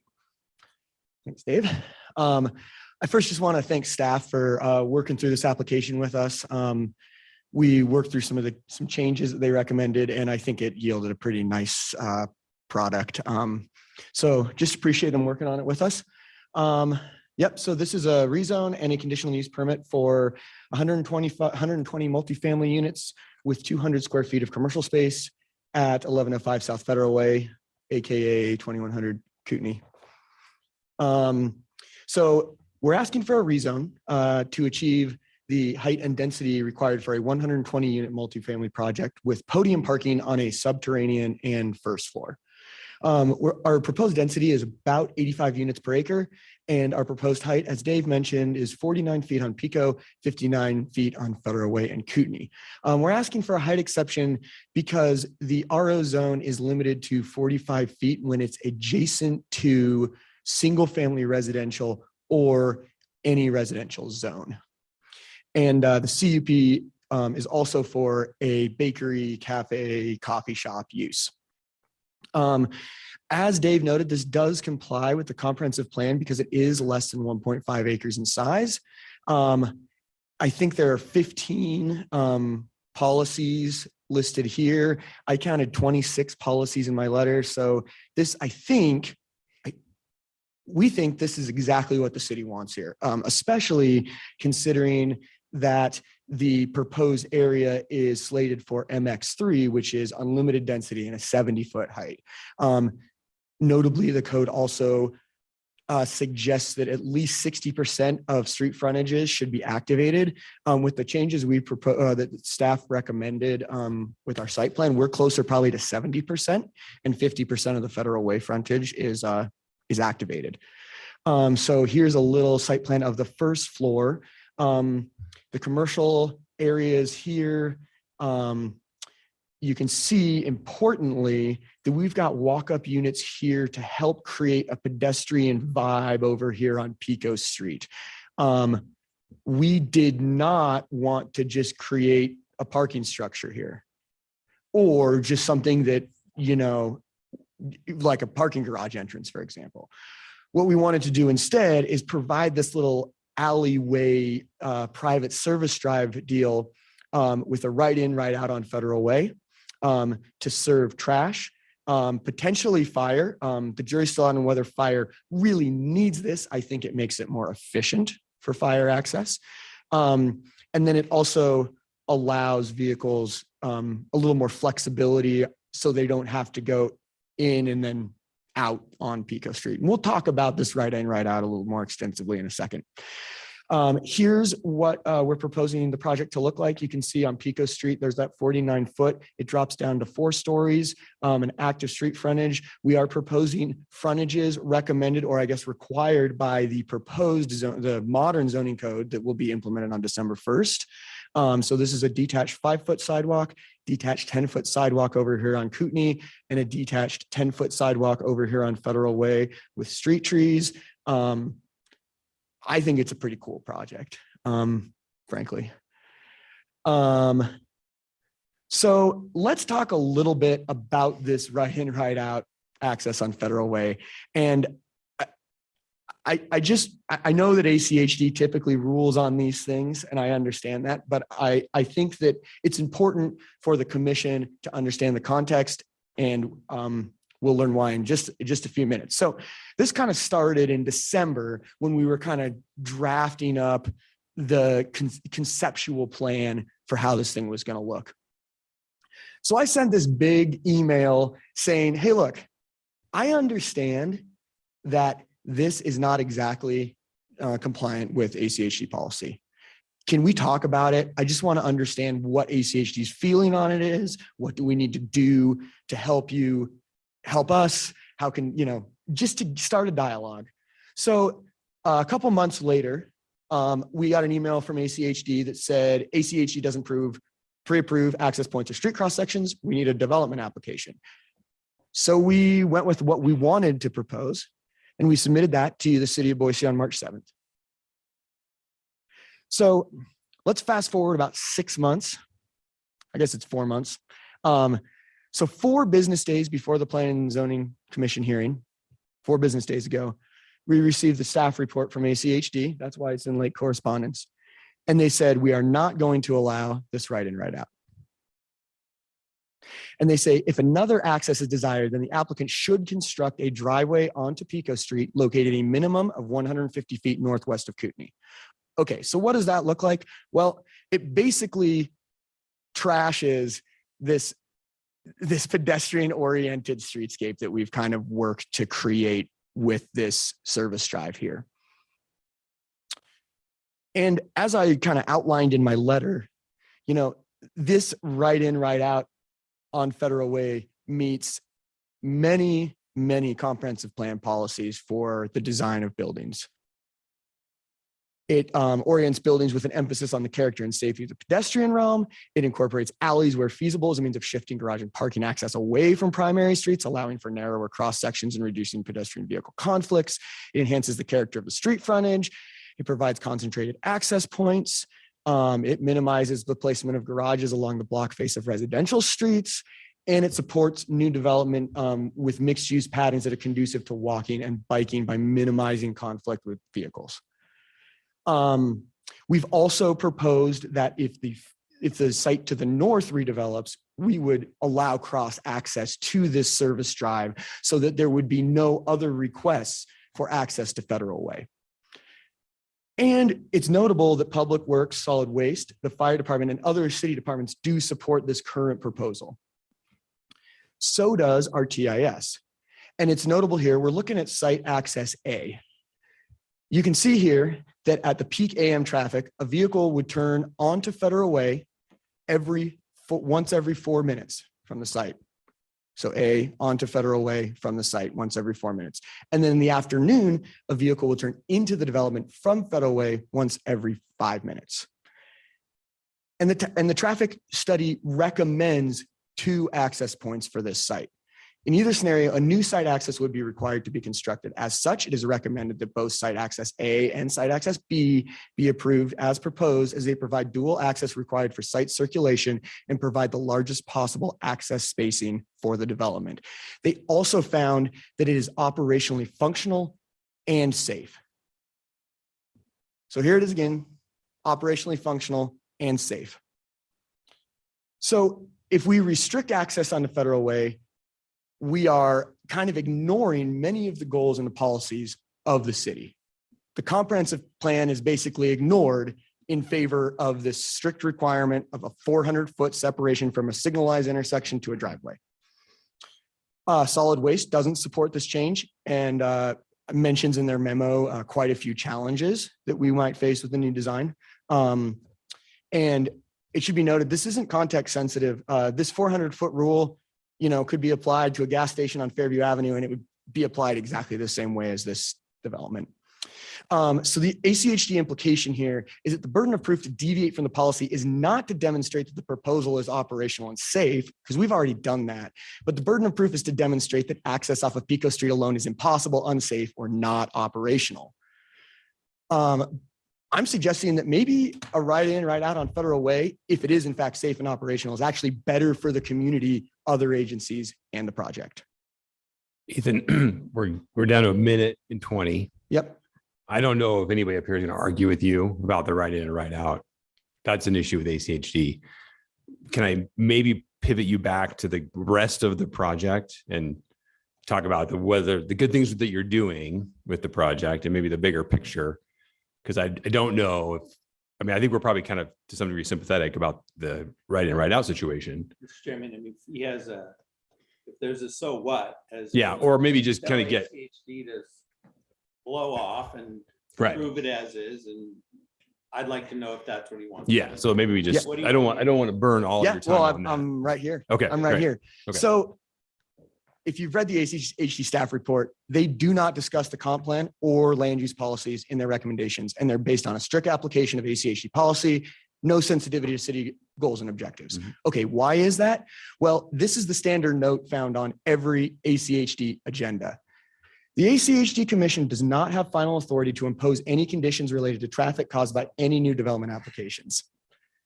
Only the land use agency has the final authority to approve or reject the proposed development, including the final authority to implement conditions related to the transportation system. So that's what I'm here before you asking for today. So this is the land use case that established it. The ruling or the write-up for the case says ACHD has no final authority to approve or reject the applicant's proposed development. The commissioners had the final authority to approve or reject the development and to decide what conditions, if any, to impose when granting approval. So what I'm asking tonight is you need to make this finding. Proposed use will not place an undue burden. Our TIS has shown that there's no operational or safety concerns, and ACHD has accepted that TIS, and that's a requirement for ACHD to issue a staff report. So really the only issue here is this deviates from ACHD policy, and we knew that 6 months ago. So I believe you can make this finding because we've demonstrated that it is in fact safe and operational. And so I'm asking for a recommendation of approval for CAR 2311 and CUP 2311 to the City Council with the following modification: to amend condition 5A to read, Ada County Highway District accept conditions 7 and 9 in the ACHD staff report, or any condition that restricts access into Federal Way. As a note, there's already a condition that restricts Federal Way to right in, right out, and we're in agreement of that. But this is number 5A here, Ada County Highway District. The ACHD staff report has 2 conditions, 7 and 9, that prohibit direct access to Federal Way. So with that, I really appreciate you sticking around, and I'll stand for any questions. No, I appreciate that, Ethan. I didn't mean to cut you off. I just wanted to make sure that we got the big items on the table, right? You know what I mean? Absolutely. And That's all. I'm in full agreement with staff on those big items. Okay, great. Thank you. All right. As you know, you can stick around here for a minute. We'll probably have a few questions for you. Okay. Anybody from Depot Bench Neighborhood Association present? Okay, great.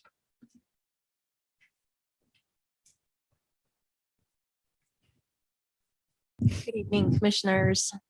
Thank you. My name is Pamela Murray. I'm the administrator for the Depot Bench Neighborhood Association. And I appreciate the opportunity to stand here before you. Ms. Murray, can we get your address? I'm at 2247 West Jean Street. Okay, great. Thank you. Thanks. So basically, I just wanted to come and talk about the impact on our neighborhoods. This is basically going to become the neighborhood of the proposed site. When we talk about Pico Street, there are 6 houses on that street. They're single story bungalow style. I mean, they're still irrigating with ditch water. So to put in, this new community basically is going to impact that entire section. As part of the rewrite for zoning, we've been here before because it greatly impacts our neighborhood.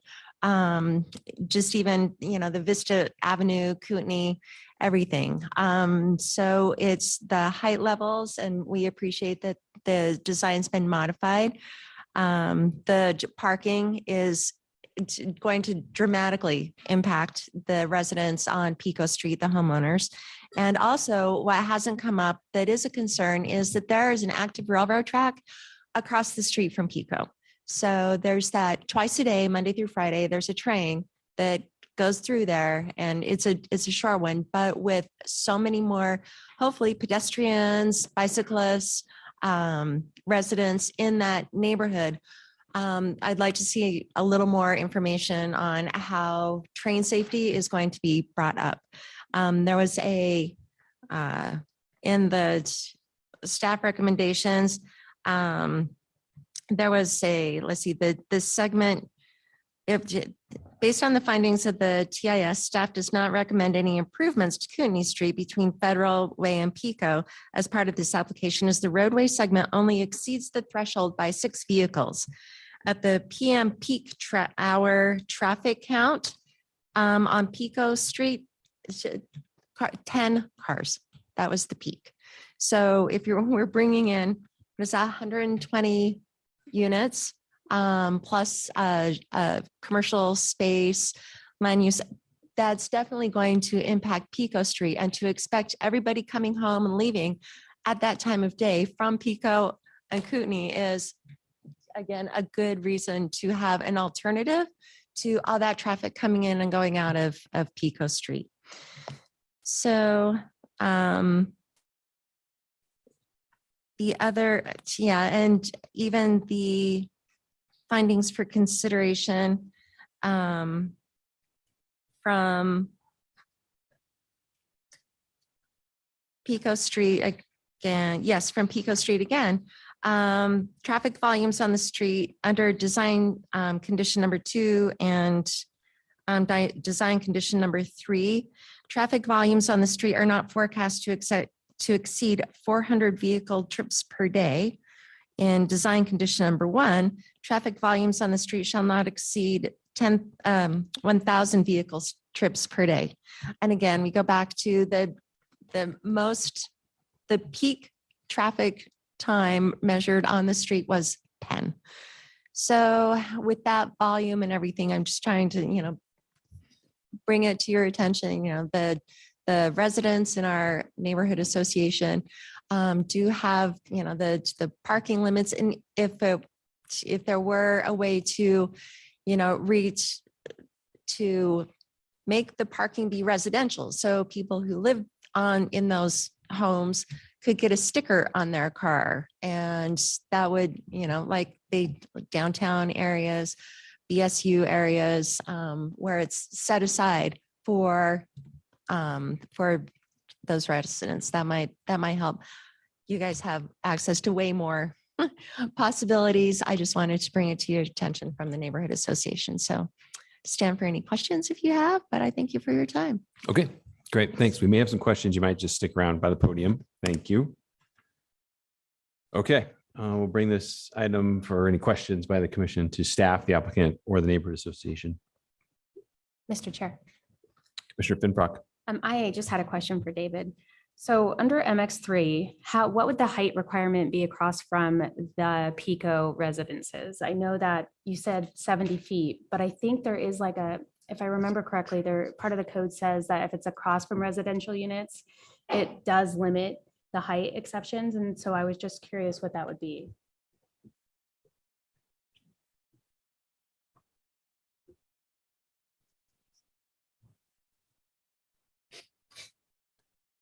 Mr. Chairman, members of the commission, give me a moment. I was trying to figure out if that applied to the transitional area of the R2 only, or it was all residential. I'm still learning the new code or the proposed new code. Aren't we all? Yeah, no kidding. Yeah, if there's maybe while David. Yeah, he's working. Unless there was questions for these guys.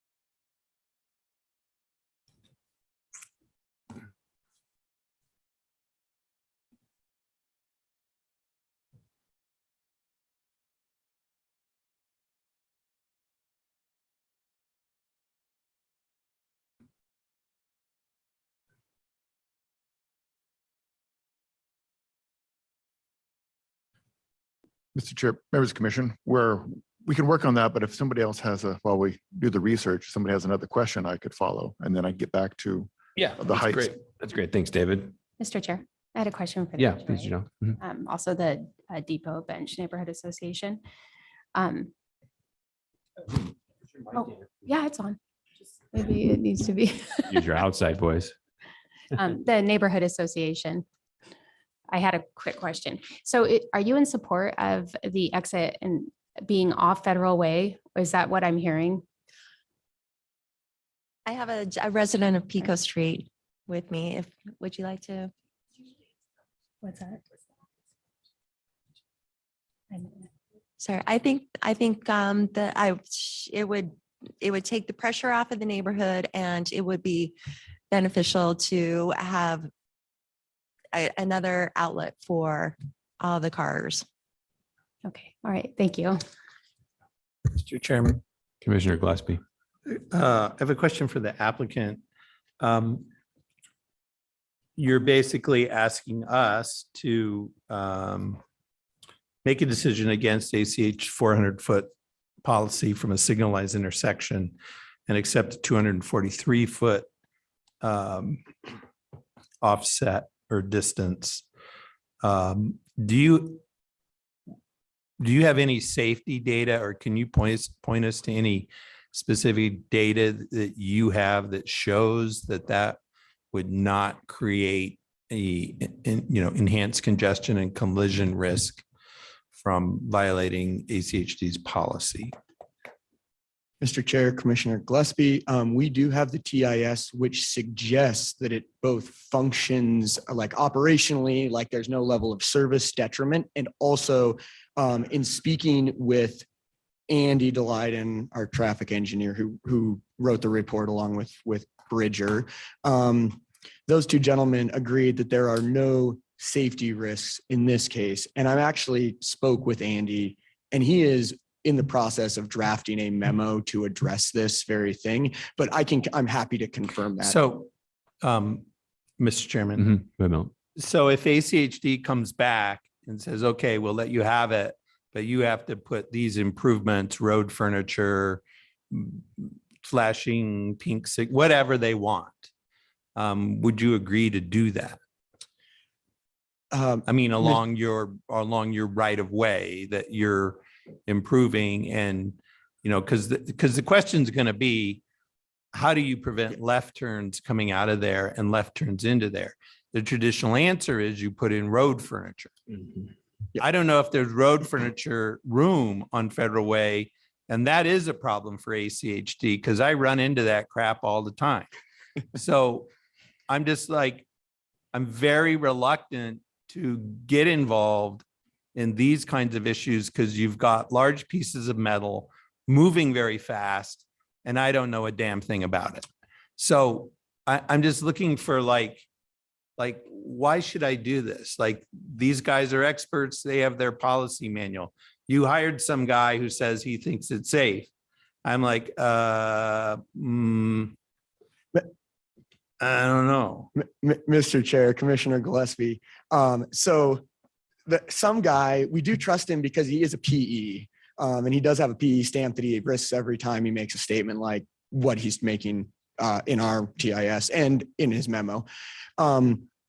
So in addition to the PE stamp that he stands behind, we've also spoken with ACHD, and we've agreed to install the necessary means to control that intersection to a right in, right out. Don Battles asks, you know, how are you proposing to restrict that? And we said, well, it hasn't been approved or denied yet, so we haven't gotten there. And so because we got it because we got the denial 4 days before, you know, we are absolutely open to looking at any option, right? Like, I mean, I'm assuming it's going to be like a median, like a raised median. And we're leaving that to our engineer to design in the next phase of this project. And we're happy to comply with those conditions. So, Mr. Chairman. Oh, no. So is the name of the TIS team Kittleson Associates? Mr. Chair, Commissioner Gillespie, that is correct. So I'm looking at the report. Show me the part of the report where it says, in their judgment, this is safe for a right in, right out. Like, what page on this very long report? Like, I see the page where it talks about the number of people turning right, but I want to see where it says, in our opinion, this would be safe. So I'm on page, what page is it basically? So, Mr. Chair, Commissioner Gillespie, this section here summarizes the recommendations here. So they recommended that this is the best option for accessing our site. Okay, give me just a second, Mr. Chairman. I'd like to. Okay. Commissioner Gillespie, you can go to page 382 in our packet. 382. Thank you, voice of Blanchard. Okay, here we go.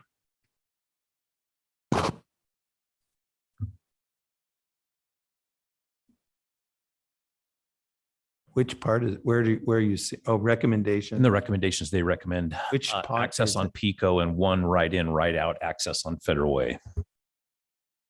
Okay. Thank you, Mr. Chairman. Mr. Chair. We have that MX3 answer. David? Yes, Mr. Chair, members of the commission, to answer Commissioner Frenfrock's question regarding the building height. In the MX3 with the new modern zoning code, it does restrict the height when it's adjacent to an R2 or R3 zone.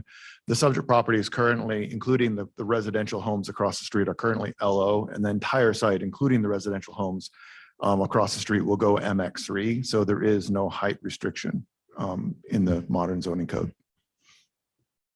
Mr. Chair. Yeah, please, Janelle, go ahead. Follow up. So I mean, Yeah. ultimately, come December 1, we're looking at 70 feet right across if it's a different application or if it looks different in December. Mr. Chairman, Commissioner Finfrock, you are correct. They, and come December and the adoption of the code, then they could go up to 70 feet. Okay, thank you. Sorry about all the legwork on that. It's gonna be the norm for the next few months, I have the feeling. Yeah, I feel like we go should ahead. submit questions beforehand. So That's right. yeah. Milt, are you good? Do you have any more with? Mr. Chairman. Yeah, please. So this is kind of a point of process where we're at. So there's a condition that the city has suggested we add that requires the applicant to work this out with the ACHD and meet whatever ACHD's final requirements are before submitting to design review. So the city's current proposal with this permit is that we approve it with that condition and that we won't see it again. It'll go to design review. The other option is we tell these guys, you've got to work this out with ACHD, and we defer it. And then it comes back to us. So the question is, do we want a lot of control? Or are we willing to let it go and let the city and design review make sure that the whole Pico Street access thing is resolved? That's a fair. And that assumes we're comfortable with all the other parts, which we're not, I'm not even discussing yet. Yeah, right. So I guess I can see it both ways. I'm not really happy approving a write-in, write-out without ACHD's approval. And I'm not sure if the current condition is sufficient, like we won't see it again. And we're back. So I guess we're back into like, are we deliberating when we should be asking questions Right. again at the moment? But if we're So, deliberating on a deferral, now's the now's time to do it. Absolutely. Before we get further down this road, because if we defer and they come back with a new plan, then we have to basically restart the hearing. Correct. Mr. Chair. Janelle, please. Maybe that's a question for Ethan. I thought that there was a reason why they were putting this application in front of us right now instead of pushing it off for the new code. Is that correct? I can't remember. Mr. Chairman, Commissioner Finfrock. Yeah, I mean, I think the issue is, we'd like to construct this, and waiting to December 1st, further delays the construction of the project. We think this complies with the comprehensive plan. We think it complies with all of the relevant policy goals of the city. And so we were prepared to submit it now. I would ask that, if you were to defer, we would request recommendation on the rezone because there's no development agreement attached to it. So the rezone itself simply allows for the density that we're asking for. And that gives us a little security as developers that we can in fact, develop to this intensity, if not yet the height that we're asking for. Okay. And therefore that would allow us to bring another plan in front of you if in fact you did choose to defer. Yeah. We Absolutely. obviously would appreciate the recommendation that I shared earlier, but. Mr. Chair, Yeah, Commissioner Moore. how much of it, it's 400 feet from the signalized intersection to the first driveway. This building is 200 feet and that's just the building. How big of a difference are we actually talking here? It's 243 feet from the proposed write-in, write-out which is already a curb cut. Right. So they're using the furthest away curb cut. They're closing the two closer to the intersection. 243 feet. 243 versus 400. So it's 167 feet. And that's from center line of Kootenai to, However, the ACHD Yeah, they measure measure it, it. because it's Yeah. in the ACHD report that it's Center line. 263 versus 400, so we're looking at 167 feet. 160-ish. Yeah, okay. Enough to Almost make a half. difference, Yeah. right? That's a fair chunk of real estate. Yeah, okay, that's almost half. It's like half again, the whole length or it's like double, the other length of the whole shooting match. Right. Okay. Mr. Chair. Commissioner Mooney. So to some of the discussion, so this question for, I think, Ethan, applicant, the discussion about TIS and Commissioner Gillespie's questioning about where can we point to some documented evidence? And if we look at the late correspondence on page ACHD project report, page 11, which is late page, I think 13.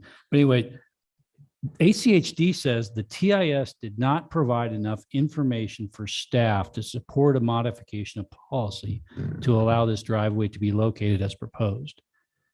So I think they're stating right there that it doesn't matter what the TIS says. We got a PE saying one thing and an ACHD staffer saying another. So what are your thoughts on that?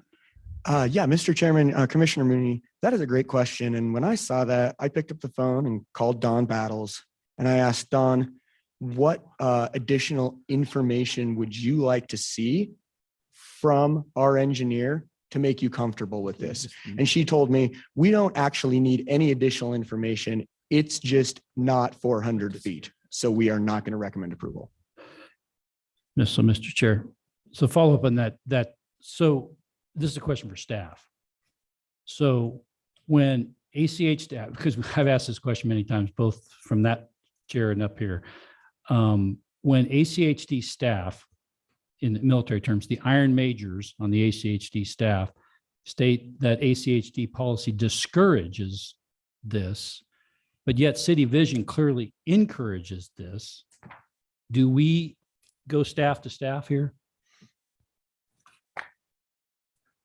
Mr. Chair, members of the commission, I mean, the PDS department and the planning staff do have conversations with ACHD and their staff all the time on these type of issues. That being said, I mean, we can definitely encourage them to consider our vision and our comprehensive plan and our policies and what we want, but it's really up to them to facilitate their policy manual and how they want to see it. So when it comes down to it, you know, they ultimately get the call on how they interpret their policy. Sure. Thanks, David. So follow, Mr. Chair. So my question is, ACHD policy discourages this. The question for staff is, was this ever elevated to ACHD commission? Did the iron major keep it in the staff and never elevate it or not? Mr. Chair, members of the commission, that would be the next step. So if the applicant disagrees with ACHD's staff and their opinion, then they can appeal it to their commission. My understanding, it has not gone to the ACHD commissioners yet. Yeah, in fact, we're reacting to a late project report that is still draft. That is correct. For the record. Mr. Chairman, Yeah, please, Mel. just a point of information. I think we should go ahead and hear this thing through, vote and not defer it.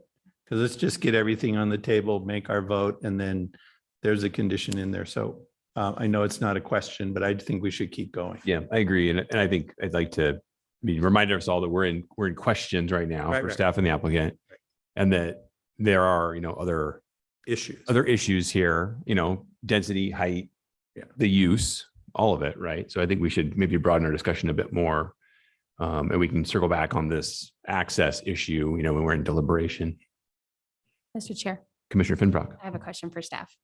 The neighborhood association mentioned like a residential parking requirement along, I think it was Pico.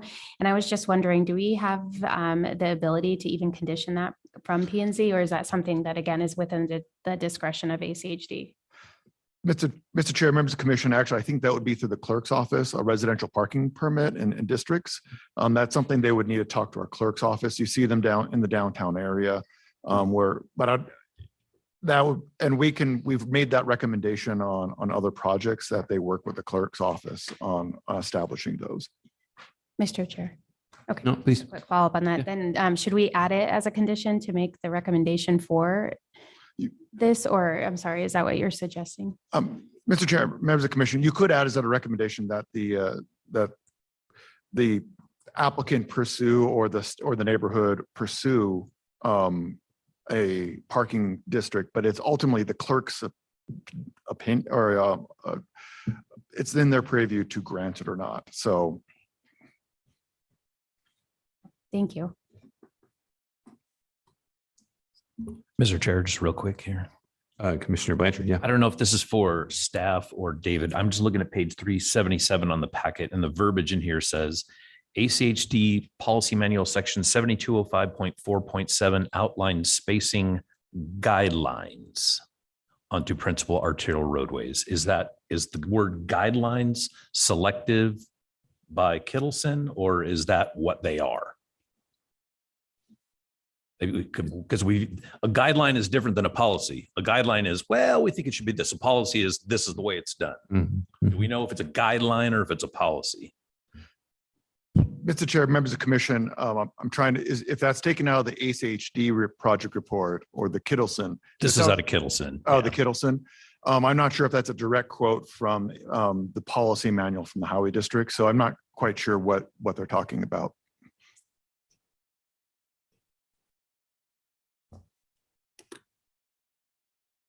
Mr. Chair.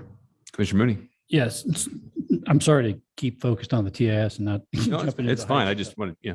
But a question for the applicant then, when the TIS was contracted for, it sounds like what I read in the package, it was developed based on ACHD requests during discussions with the developer. So all the effort that this professional engineer took to develop this TIS at Kittleson accounted for that federal way access point, number A, that's studied. And that was known long time ago before this. Is that true? I guess my question is, why did ACHD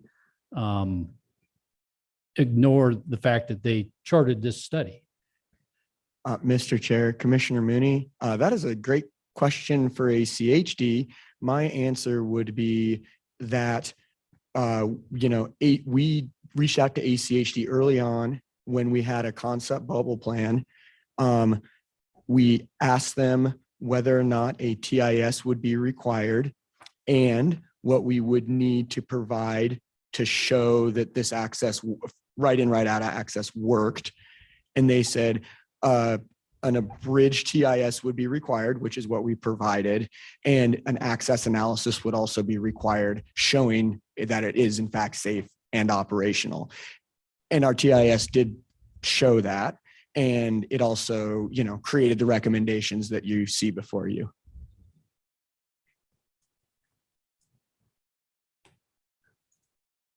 Okay.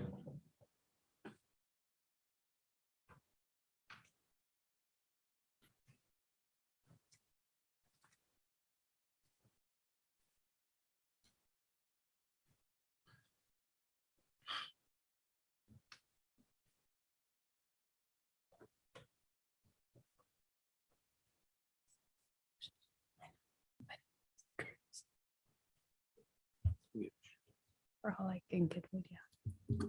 Okay, guys, any more questions? I feel like we can move on. We can move on. Okay. All right, we're going to move on. Ethan, thank you. Thank you. All right, we'll see if we have public testimony. No one signed up ahead of time. If you'd like to testify in person here, come on up, please. Start with your name and address. You have 3 minutes. Karen Moore, 1007 South Pico Street. So I'm one of the little houses on Pico Street. There are 5 of us that are single family. The one on the corner of Kootenai is multi-family. I think it's, I don't know, maybe 4 or 5 units in there, but small, single level. My house is about 900 square feet, and so are the other houses on that street. So I'm not opposed to this project. I actually like the idea of it. Who doesn't want a coffee house right down from their house? But I do think the density is a little much. I feel like the 5 stories, even though they did modify it to be 4 on the side of Pico, I still think it's a little too high. I'm realistic about where we need to develop in Boise for housing. So, I mean, I do understand the need for that. I'm actually in support of the right in, right out. So I don't have a problem with that at all. I think it's a great idea. I like the idea of attaching the residential parking. I wrote a letter back in November, and I felt that that would be a very good idea because there is very limited parking on Pico right now, and the street is quite narrow. We have no sidewalks, we have no curbs, nothing. So that would be great. I just want to also mention that you did approve, at least at this level, I don't know where it is now in the process, an 85 unit complex behind that railroad track. So behind Pico and that little triangle area between the tracks there. So that's what, through 2.5 to 3 stories, 85 units there. A lot of people are going to go down Vista who are in and out of that, but some are going to come out into Kootenai and go on to Federal Way as well. And so just to keep in mind, that is also going to add some volume for the traffic. Probably not only just car traffic, but also pedestrian and bike traffic in and out of that area. That's really all I wanted to say. Okay, thank you. Anybody else in person like to testify on this item? Okay, and let's check in online. If you're online, would like to testify, please raise your hand. Okay, let's see, we have a couple hands up. Bruce Mastorovich. Hey, can you hear me? We can, hello. All right, my name is Bruce Mastorovich. I live at 450 West Grove Street, and I think this looks like a pretty good project. I live downtown, but I work very close to Micron, so I commute this intersection pretty regularly, both by bike and by car. I think, yeah, we got Federal Way right there, which would support some of the density. It's got probably the nicest bike route in the city outside of the Greenbelt. Sometimes I drive home and the traffic on Federal Way is pretty bad until I get to Kootenai, and there's really not much going north of that intersection. So I think that that turning lane, that extra curb cut or whatever is probably going to be fine. I mean, if you look west of Federal, there's really just the railroad tracks as you go north of this proposed project. So I don't see it having kind of the same rules that apply to the rest of the state. Let's see. Yeah, I think, yeah, a lot of the rush hour traffic, it kind of splits off either at Gowan going on the highway or at Ferguson, Kootenai. I just don't really see much going that way. Yeah, I think this is a good place for some density. Like, this intersection's got some of the best biking infrastructure, I think, in the city with the bike path there. And then Kootenai itself is pretty pleasant to bike on. Like, I usually take that up to the bench when I'm going up there. I usually ride on the sidewalk, which isn't ideal, but I mean, honestly, it's not bad. I don't know. I would like to see more apartments on Federal. I love that we've been building them lately. I'd like to see just kind of more density in that area so that we can maybe get a bus route kind of going forward, leaving the Micron. I don't know why we don't have one right now, but I think projects like this are kind of what we need to make that happen. And that's it. Okay, thank you very much. And looks like Alexandra Monjar is online. Hi, yeah, I'm Alexandra Monjar. I live on 2222 West Kootenai Street, so I'm very close to the project. And I'm very, very excited about this project. I'm excited that it could create a neighborhood gathering space. I'm really glad that it could provide opportunities for people to live in this area, which has great mobility options. And it's in close proximity to existing neighborhood amenities as well. I think the height exception is well warranted for the benefits that it provides to the project. The activation of the street and walk-up units, the subgrade and wrapped parking, the restaurant space, I think are all allowed by giving this project a little bit higher height and allowing a little bit more density on the site. I am excited actually about the height. I like the height, that it would provide shade on Federal Way and could create some traffic calming effects on that street as well. Addressing some of the concerns that neighbors have had, saying this is out of character with the neighborhood, there's actually a 5-story office really not far to the south of this project on Federal. And I'm also in favor of, as it appears the commission is considering encouraging the ACHD to approve the right-in, right-out access on Federal. There is room on Federal Way to install a raised median or curb. There's similar treatments nearby on Federal Way, and that I believe will help keep traffic off of Kootenai Street and Pico Street. which is really where a concern would be with regards to the railroad and, slowing traffic during a rush hour. And so, and I also believe that, traffic is better when we have people actually living in our neighborhoods and not just people passing through, which is proven in, various planning studies. So fully in favor of this project and the height and density and the right in, right out. Thank you. Okay, thank you. Okay, anybody else online that would like to testify? Please raise your hand. Okay, we'll go ahead and close the public testimony. Ethan, back to you for applicant rebuttal. 5 minutes is good, but. Oh, yeah. Okay. Mr. Chair, commissioners, I'll be really quick. In addition to what we've already discussed, I would like to point out, so we considered this right in, right out prior to the neighborhood meeting, but as we took this to the neighborhood meeting, we heard only things that would reinforce our desire to keep it, not just to the benefit of our development, but for the benefit of the community. There are concerns about traffic on Pico Street. We think the solution obviously is to allow people to access Federal Way directly so they're not driving to the neighborhood. It's like we got a little reverb going on. Get an extra mic.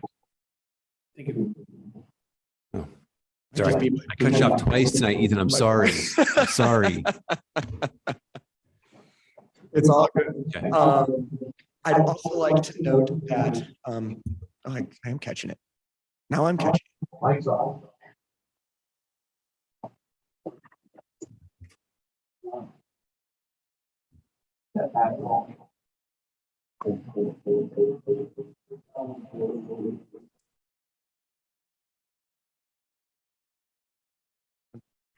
Let's try Nah, this. just give it a go. Okay.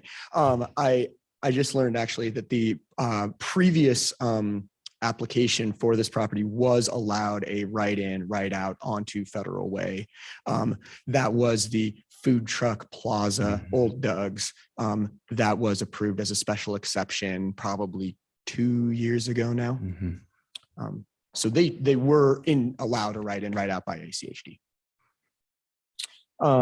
Really quickly regarding parking, we are parked at 1.6 parks per unit, which is above the code requirement because we did hear the neighbors discussing parking concerns. So we took that into consideration.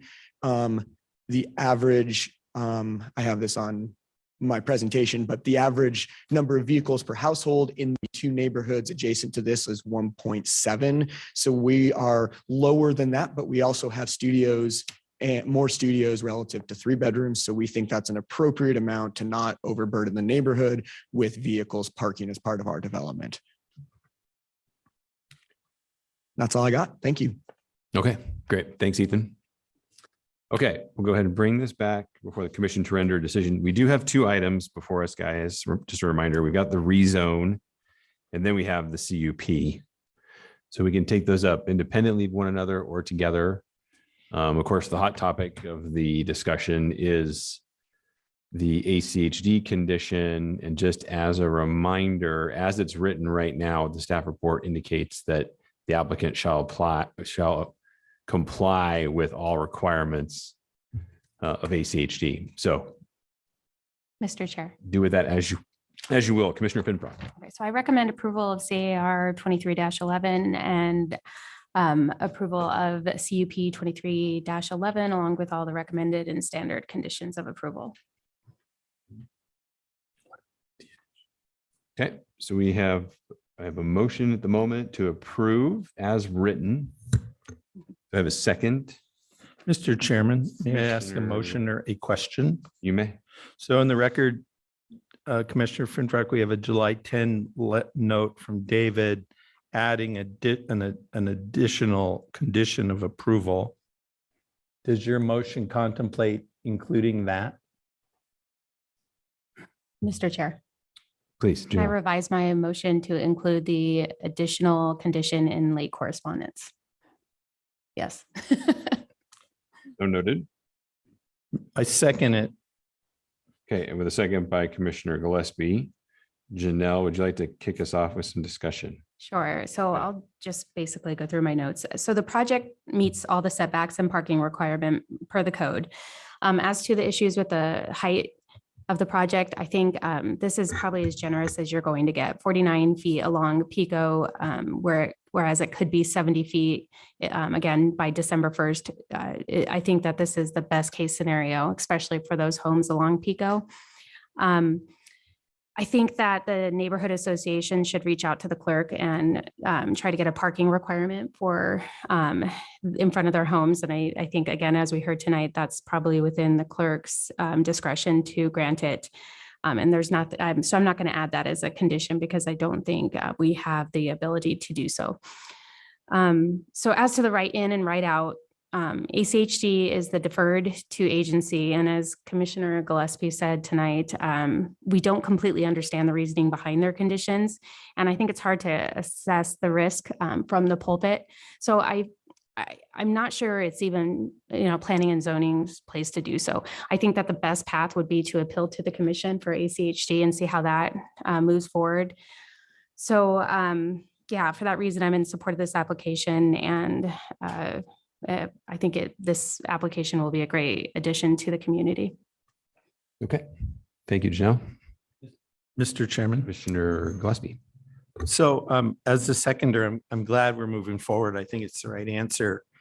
And I'm looking carefully at the language of the additional condition. And let me read the existing language. This is again, page 2 of 2 of David's July 10th letter, which what hell, that's today. Recommended condition of approval, the applicant shall submit a revised project design, i.e. site plans and or floor plans that complies with all ACHD Public Works, Solid Waste, Fire Department design and access standards prior to submitting a design review application. I'm kind of okay with that, and I'm kind of not, because I happen to think ACHD's design standards and policies, basically, in this case, don't serve the city well. And, the ACHD likes to create fast moving rivers of cars. That's what they do. That's what Federal Way was built in the 1970s to do.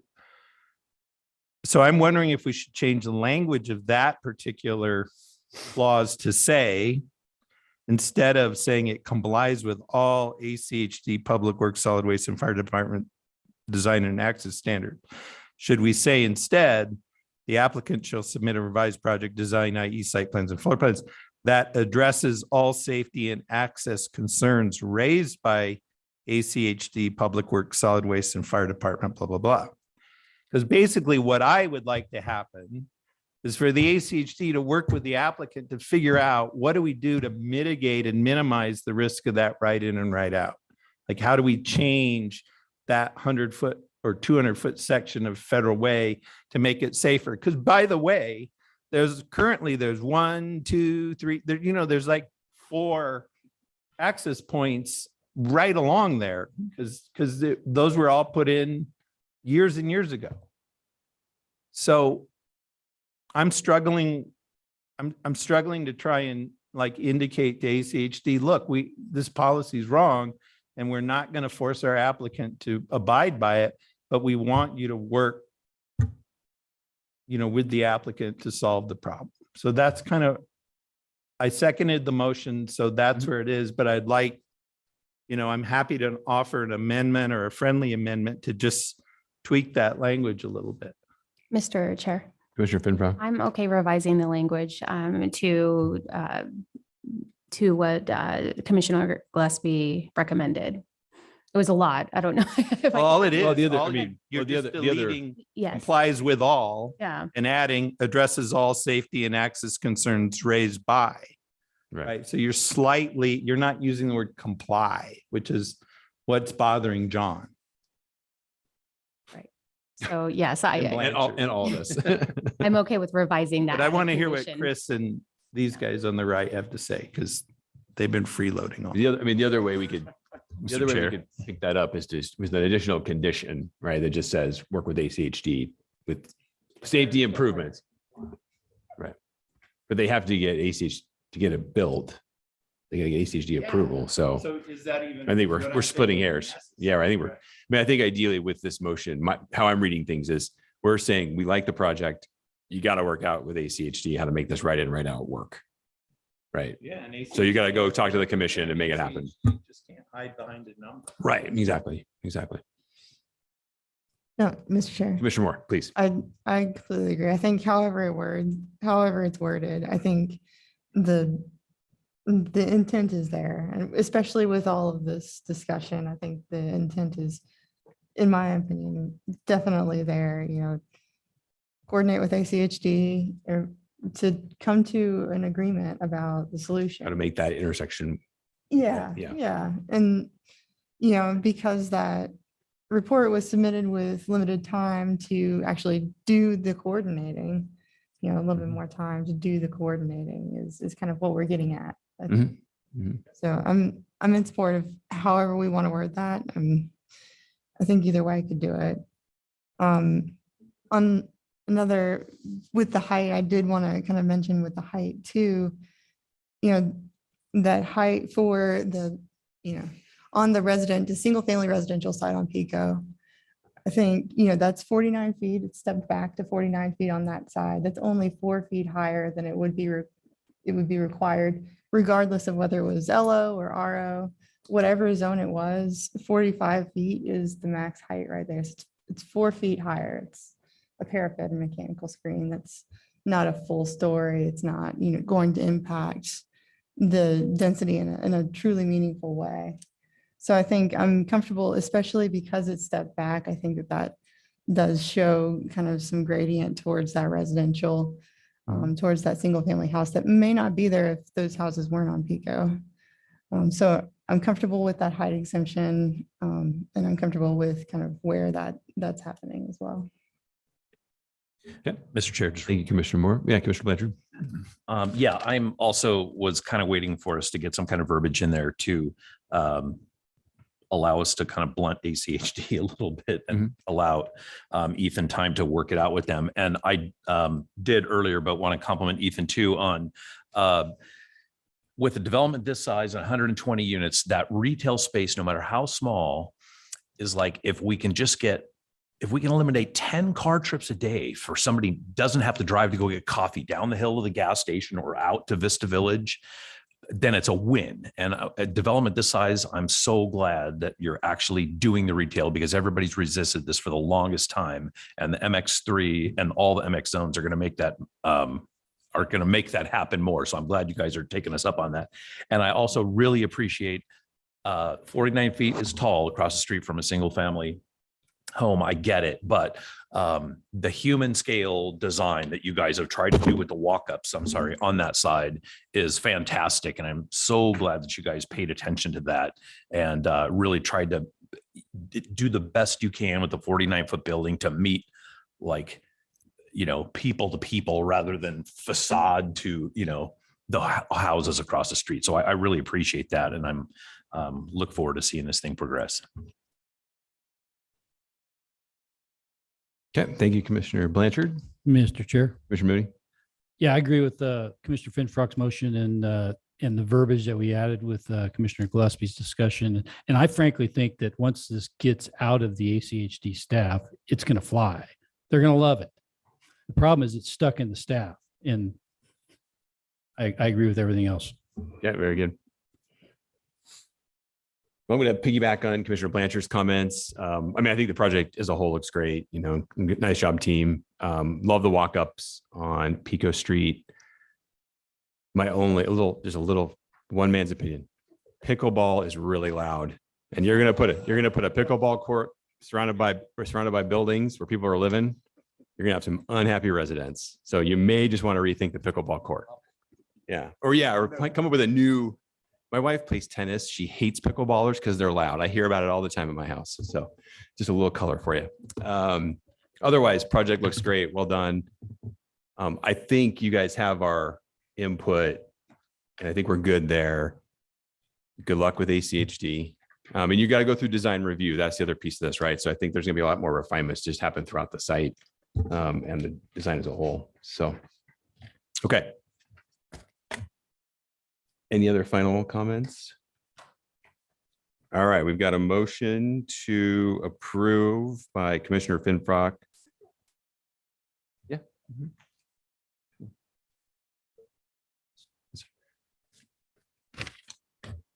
Typically, we don't take any more rebuttal at this point. Yeah, so Ethan, you have to sit tight. I'm sorry. Okay. Yeah, there you go. So we have a motion to approve by Commissioner Finfrock, second by Commissioner Gillespie. We did have the additional condition as stated by staff in the report. I'm getting thumbs up from staff. We're going to call the roll. Stead, Yes. Schaefer, Yes. Blanchard, Aye. Moore, Aye. Gillespie. Aye. Pinfrock, Aye. Mooney, Aye. all in favor, motion carries.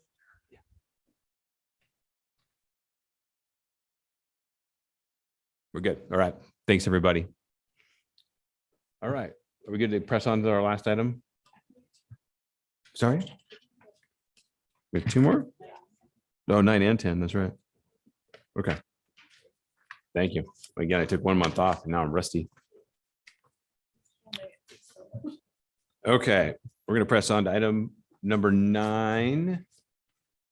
PUD 22-64 Christie Homes and Development LLC. The project address is 10188 West Utana Road. Conditional use permit for a planned unit development comprised of 9 multifamily units on 1.19 acres in an R1C zone. Staff is up first. Jesse Lyle. Thank you, Madam Chair, or Mr. Chair, sorry. It's all good. Commissioners. So item for you is PUD 2264, a planned unit development comprised of 9 multifamily units on 1.19 acres located at 10188 West Utana Road and an R1C zone. The subject property is currently 3 separate parcels, and the applicant has approved a parcel consolidation that must be recorded prior to the issuance of building permits. The applicant proposes to add 2 rows of townhome style buildings accessed by a single shared driveway. A condition of approval will require the applicant to record a cross-access and maintenance agreement for all shared facilities such as driveways, surface parking, and solid waste services. The applicant has provided the required amount of vehicle and bicycle parking spaces on site or in the adjacent roadway, as well as ample pedestrian connections both along Utana and internal to the site. The Spoilbanks Canal borders the northern side of the property, and this has been identified as a future pedestrian pathway. A condition of approval will require the applicant to dedicate a 12-foot public access easement and construct an 8-foot pathway along the north side of the property near the canal as an amenity.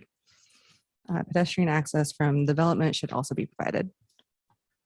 Additionally, one other amenity must be provided on site for all PUDs over 1 acre as outlined in the development code and project report. I think, Jesse, we might have lost your mic. It's on.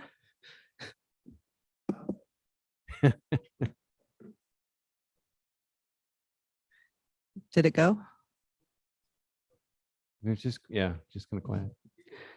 All right, 1 public comment was received in opposition to the project, citing concerns about vehicle speed and traffic congestion. Comments received from ACHD indicate the existing roadway can accommodate the additional traffic generated by this development.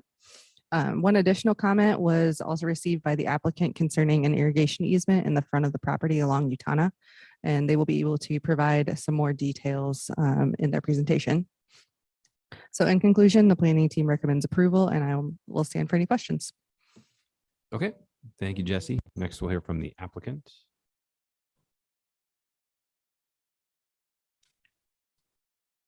All right, good evening. Is it on? Good evening. My name is Becky Izagari. My address is 2471 South Titanium Place, Meridian, Idaho, 83642. So this development is located north of State Street and east of Highway 55, surrounded by single family homes to the east.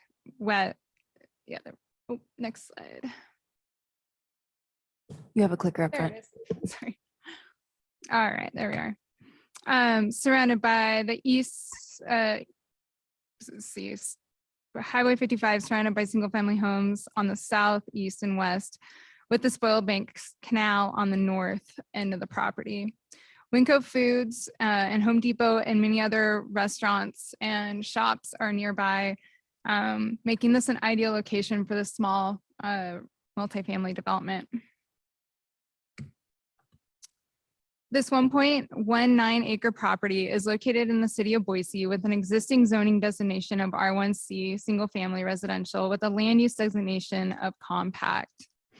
We are proposing 9 two-story multifamily units with 3 bedrooms, 1.5 bath, and 1-car garage with a driveway for each unit. The development will have nine garage parking spaces, 2 additional on-site, with unrestricted on-street parking on Utana. Each unit will have a small front lawn and patio. The rear will have a larger back patio and will open up to 15+ feet of grassy open space, followed by an additional 15 feet of landscaping. The project's entrance is located on Utana Road, and we will have 7-foot wide attached sidewalks. These sidewalks will be accompanied by a 20-foot setback from the back of sidewalk to the building.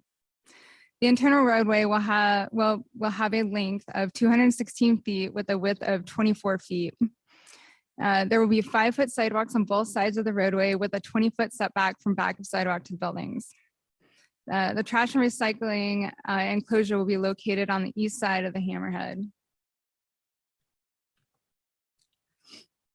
This development has been carefully designed to prioritize the aesthetics and functionality. Landscaping has been strategically placed to minimize the visual impacts of the buildings. Our objective is to enhance the space between the buildings and the neighboring properties by incorporating trees and plants of varying heights and scales. Trees will be utilized to provide shade, while the grass will help mitigate heat. Waterways plants will require less water and will be incorporated into the design, promoting sustainability. Additionally, we have integrated the Spoiled Banks Canal into our design, incorporating it as a natural feature with a pathway running along its length. So we broadly agree with the conditions of approval set forth by staff and agencies. There's one item that we'd like to discuss. So staff has recommended a 5-foot wide detached sidewalk with an 8-foot landscape buffer along Utana Road. But we believe that there is a 16-foot prescriptive irrigation easement that sits right in front in red there. And so we are trying to work with the irrigation district to figure out if we can move that, or there's a pipe that runs along there, trying to figure out what to do with that pipe. If we can, we would like to put a detached sidewalk. Obviously, it makes sense. But we would like to ask that staff and we just kind of work with staff to figure that out in ACHD and the irrigation district. So we kind of want to amend the condition number 2 to kind of read that we would like to, we will try to accommodate the detached sidewalk. And we would like, but if we can't, we would like the option to work with an attached sidewalk. Okay.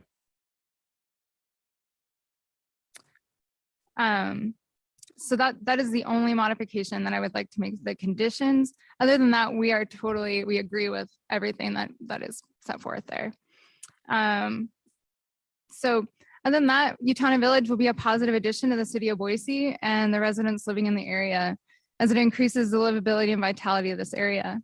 This location will improve the residents' quality of life by making it easier to access goods and services. This development will also create a wide variety of housing options and for various demographics and stages of life.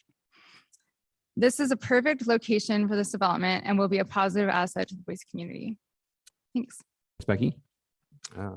Let's see if we have anybody from the neighborhood association. Is Richard online?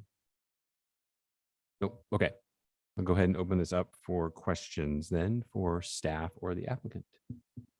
Mr. Chair. Commissioner Moore. So I think there's something funny going on with the north arrow on some of the plans. Which elevation is the street side elevation? Is it the left elevation or the right elevation in our packet?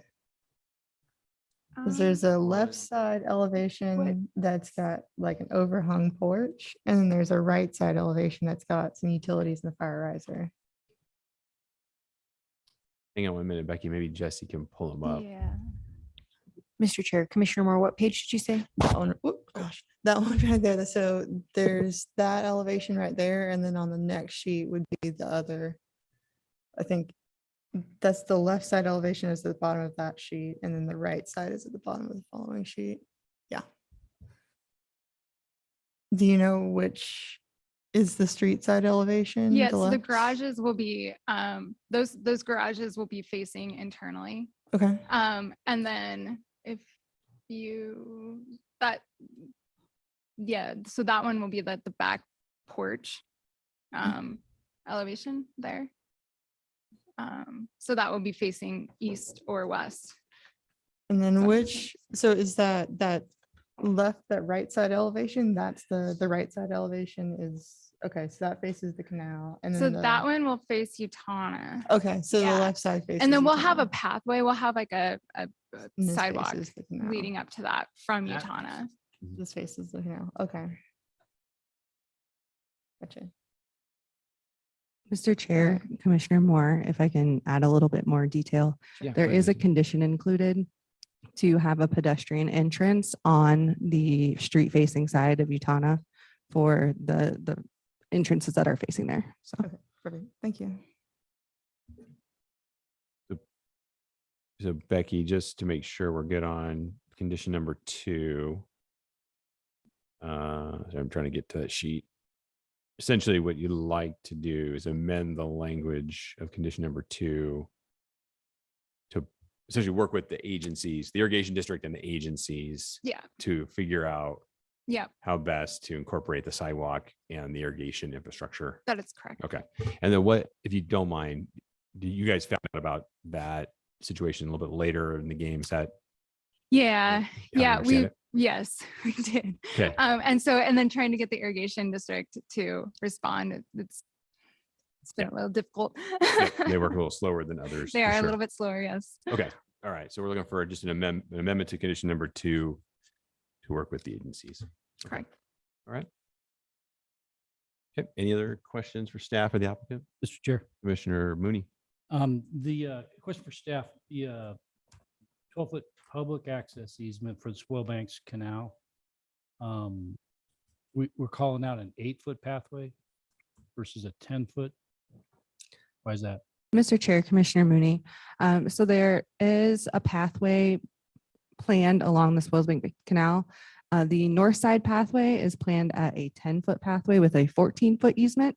And the reason for that is that it would be potentially easier and faster to develop that side, and thus that side would be more utilized. There's still a want and a need for the pathway on the south side as well, but because of the lesser potential for getting that pathway thoroughly connected, it was determined that an 8-foot pathway with 2 foot of the easement on either side of the pathway would be sufficient. Thank you. Mr. Chair, got a question for the applicant. Yeah. So I think I saw on one of the site plans, bike racks up towards the street. Yes. Is there a reason why they can't be recessed from the site away, kind of out of sight visual? Yeah, I mean, yeah, we can move them. We can move them for sure to the back of the site, maybe by the parking, by the hammerhead. Yeah.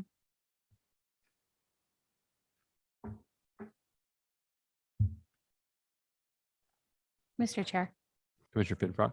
I had a question for staff.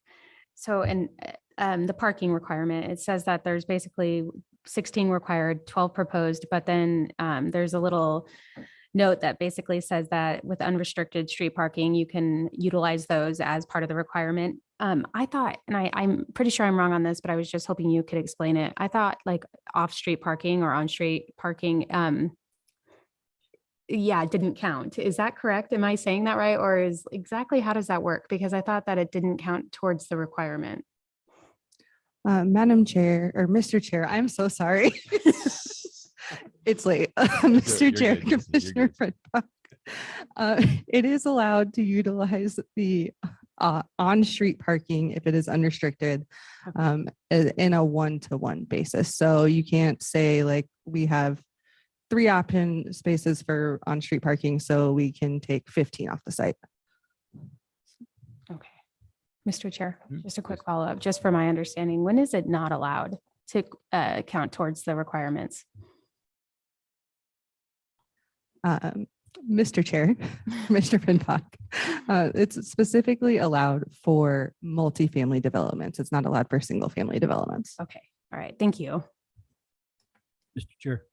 Yeah, please, John. For staff, the streetscape then in front there on the street, so we're saying parking's okay and kind of encourage, it sounds like in this case. It's also the Northwest Boise pathway or bikeway, I'm sorry. So it's a plotted bikeway. And I know that one of the letters of opposition was there's too much and too fast of traffic there, but it is a bikeway. And is there enough room for parking? And is it a Sharrow bikeway? Do you know? Mr. Chair, Commissioner Mooney, so having on-street parking and allowing on-street parking actually does act as a traffic calming measure. So for that opposition, it would actually be helpful for the things that they are concerned about with the speeds and traffic that is there currently. And as for the bikeway, I do not remember off the top of my head what level it is, but I believe it is a Sharrow.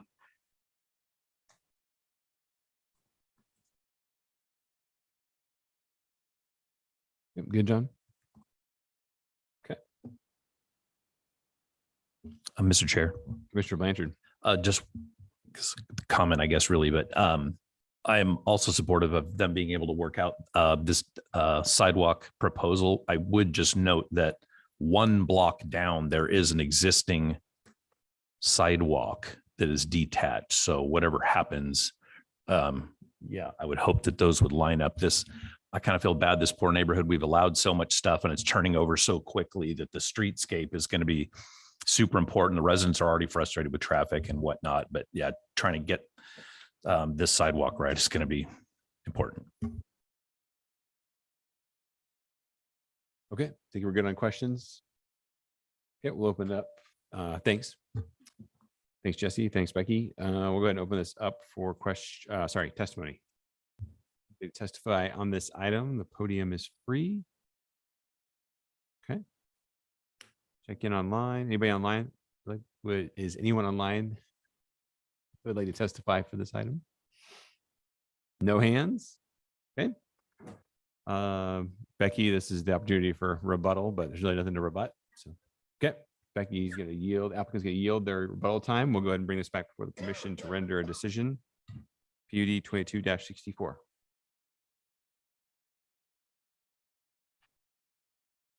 Mr. Chair. Commissioner Pinprock. I move to approve PUD 22-64 along with the recommended and standard conditions of approval with the revised or added condition that, let me see if I can get this right. 1 second.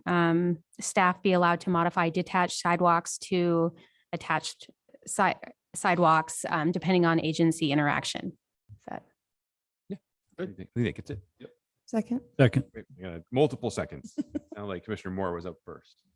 So we'll go with Commissioner Moore. Any other discussion?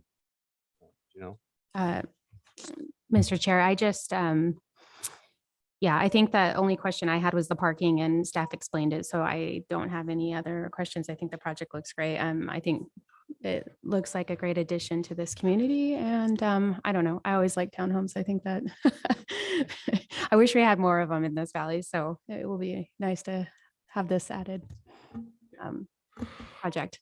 So Milt, do you want to say something? Because you look like you're. Right. Oh, he wants me to shut up. Okay, that's all. No, it's good. Mr. Chair. Commissioner Moore. So because I second it, I'll just add my 2 cents. I think this is, it provides a variety of housing. It's a different kind of housing type than what I'm seeing here. The 3 bedrooms, 1.5 bath, that's something that we don't see very often, especially with the 1-car garage and the garage or the parking spot on the pad in front. I think, those things in particular kind of stand out to me as something that we don't see very often. So I think it is kind of providing a little bit of variety, maybe not a ton of variety, but a little bit of variety, and that makes a difference.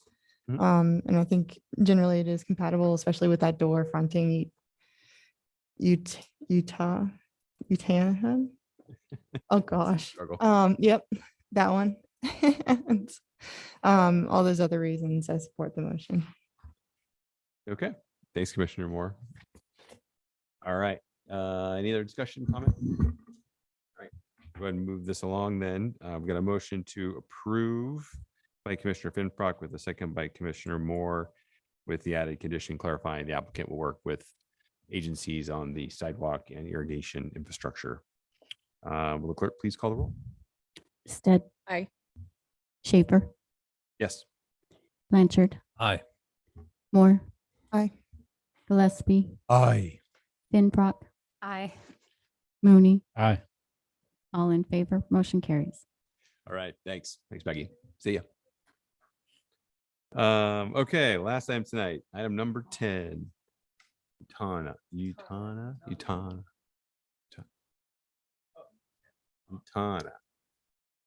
It's a hard word. Okay, our last item tonight, CUP 23-24, Hop Garden House Events LLC.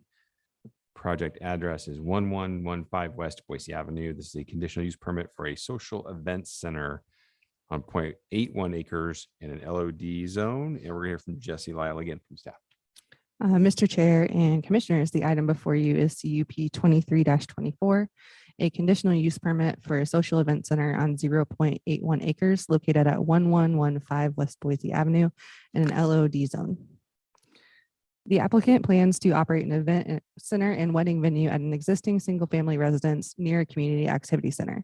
The majority of activity will take place outdoors with minimal access to the interior for restrooms, dressing rooms, and kitchen access. The proposed hours of the operation are Friday from 6 to midnight, Saturday from 9 a.m. to midnight, and Sunday from 9 a.m. to 1 p.m. The applicant intends to host approximately 10 events per year. A recommended condition of approval requires all amplified sound for events to end at 11 p.m. and to comply with the Boise City noise ordinance. The proposed use will generate additional traffic during events. However, the applicant has a shared parking agreement in place with the medical offices adjacent to the west that gives them access to a total of 41 additional parking spots. Another recommended condition of approval will require the applicant to install at least 15 bicycle parking spaces. Additionally, ACHD will require the applicant to close the access point onto Boise Avenue and to improve William Street with a half street section with curb gutter and sidewalk. The applicant will also have to meet all ADA requirements of the building code, which may involve structural changes to the property. In conclusion, the planning team recommends approval, and I will be happy to answer any questions. Okay, thank you, Jesse. Next we'll hear from the applicant.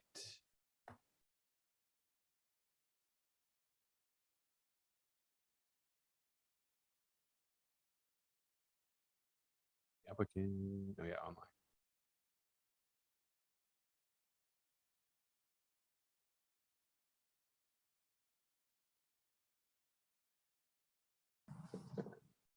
Mr. Chair, they should be good to go. Okay, Miss Van Leith, or can you hear us? Yes, I can. Okay. Can you hear me? We can. You might need to speak up a little bit. We're having some technical challenges here in City Hall this evening. So if you could speak up. That's okay. Is this a little bit better? Yeah. We'll give Okay. that. You can start with your address, please, and you'll have up to 10 minutes for your presentation. Sure. My name is Meg Van Lith. I live at 1115 West Boise Avenue, Boise 83706. And I, up until this morning, thought I was on the consent agenda. So I think the project speaks for itself. But I did want to add, and I don't know if you had a chance to review the letter that I submitted, but there in Blueprint Boise, when I was reviewing this, just a little bit ago, there are several items. I know that Jessie put this in her, I guess, under development code and the comprehensive plan.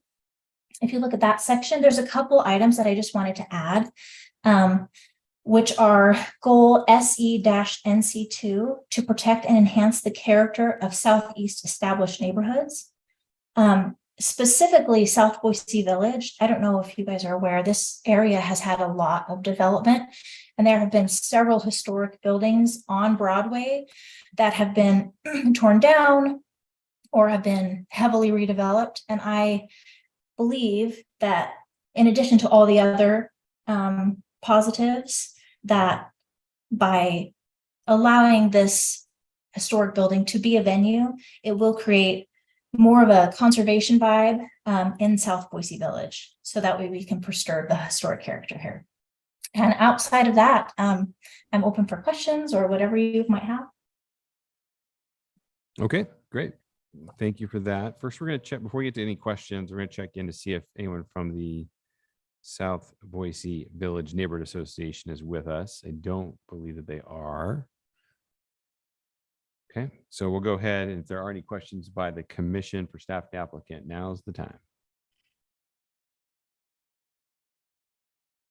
Mr. Chair. Commissioner Moore. So I noticed in this application in particular, the hours, the anticipated hours of the events were pretty late. I mean, and especially on weekends too. So it was till about, was it 12 a.m. and 1 a.m.? They were pretty late.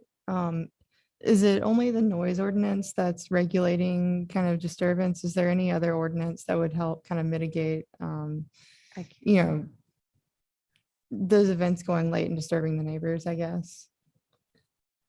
Mr. Chair, Commissioner, oh, Mike's back. Okay. I'm sorry, Commissioner Moore, I couldn't hear your question very well. Gosh, I think I need to speak up now. Because the lateness of the hours of those events, and I mean, they go till like 12 a.m. or 1 a.m. Are there any or other ordinances besides the noise ordinance that would help kind of mitigate with the neighbors, kind of some of these later hours? I know the noise ordinance and the condition of approval will be noise at 11 a.m. But I'm thinking more of, you know, traffic kind of leaving the events and things like that. If that's starts to get disruptive, are there ordinances that would help protect the neighbors for things like that off the top of your head? Mr. Chair, Commissioner Moore, off the top of my head, I can't think of any ordinances that would do anything to modify traffic patterns at that point. I can say that it is very near, about 500 feet from the intersection of Boise Ave and Broadway Ave, both of which are streets that do have traffic fairly late at night. So I don't see that as too big of an impact on the surrounding neighborhood as a whole. Yeah, good. Okay. Any other questions? Okay, we'll go ahead and open up public testimony on this item. If you'd like to testify, the podium is free.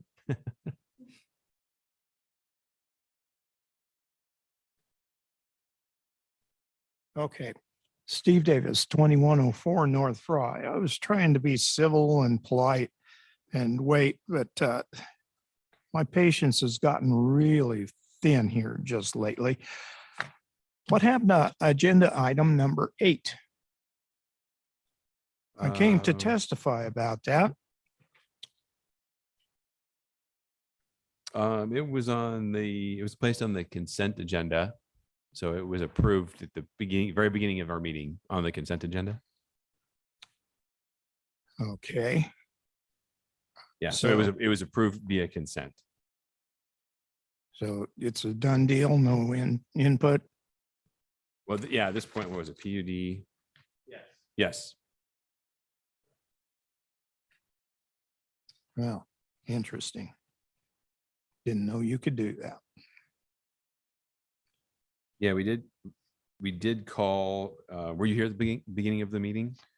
No, I had childcare issues and I missed it by about 20 minutes. Oh, okay. Okay. So that was probably the issue then. Yeah. So it was an item that was placed on consent. We called for any testimony on that item.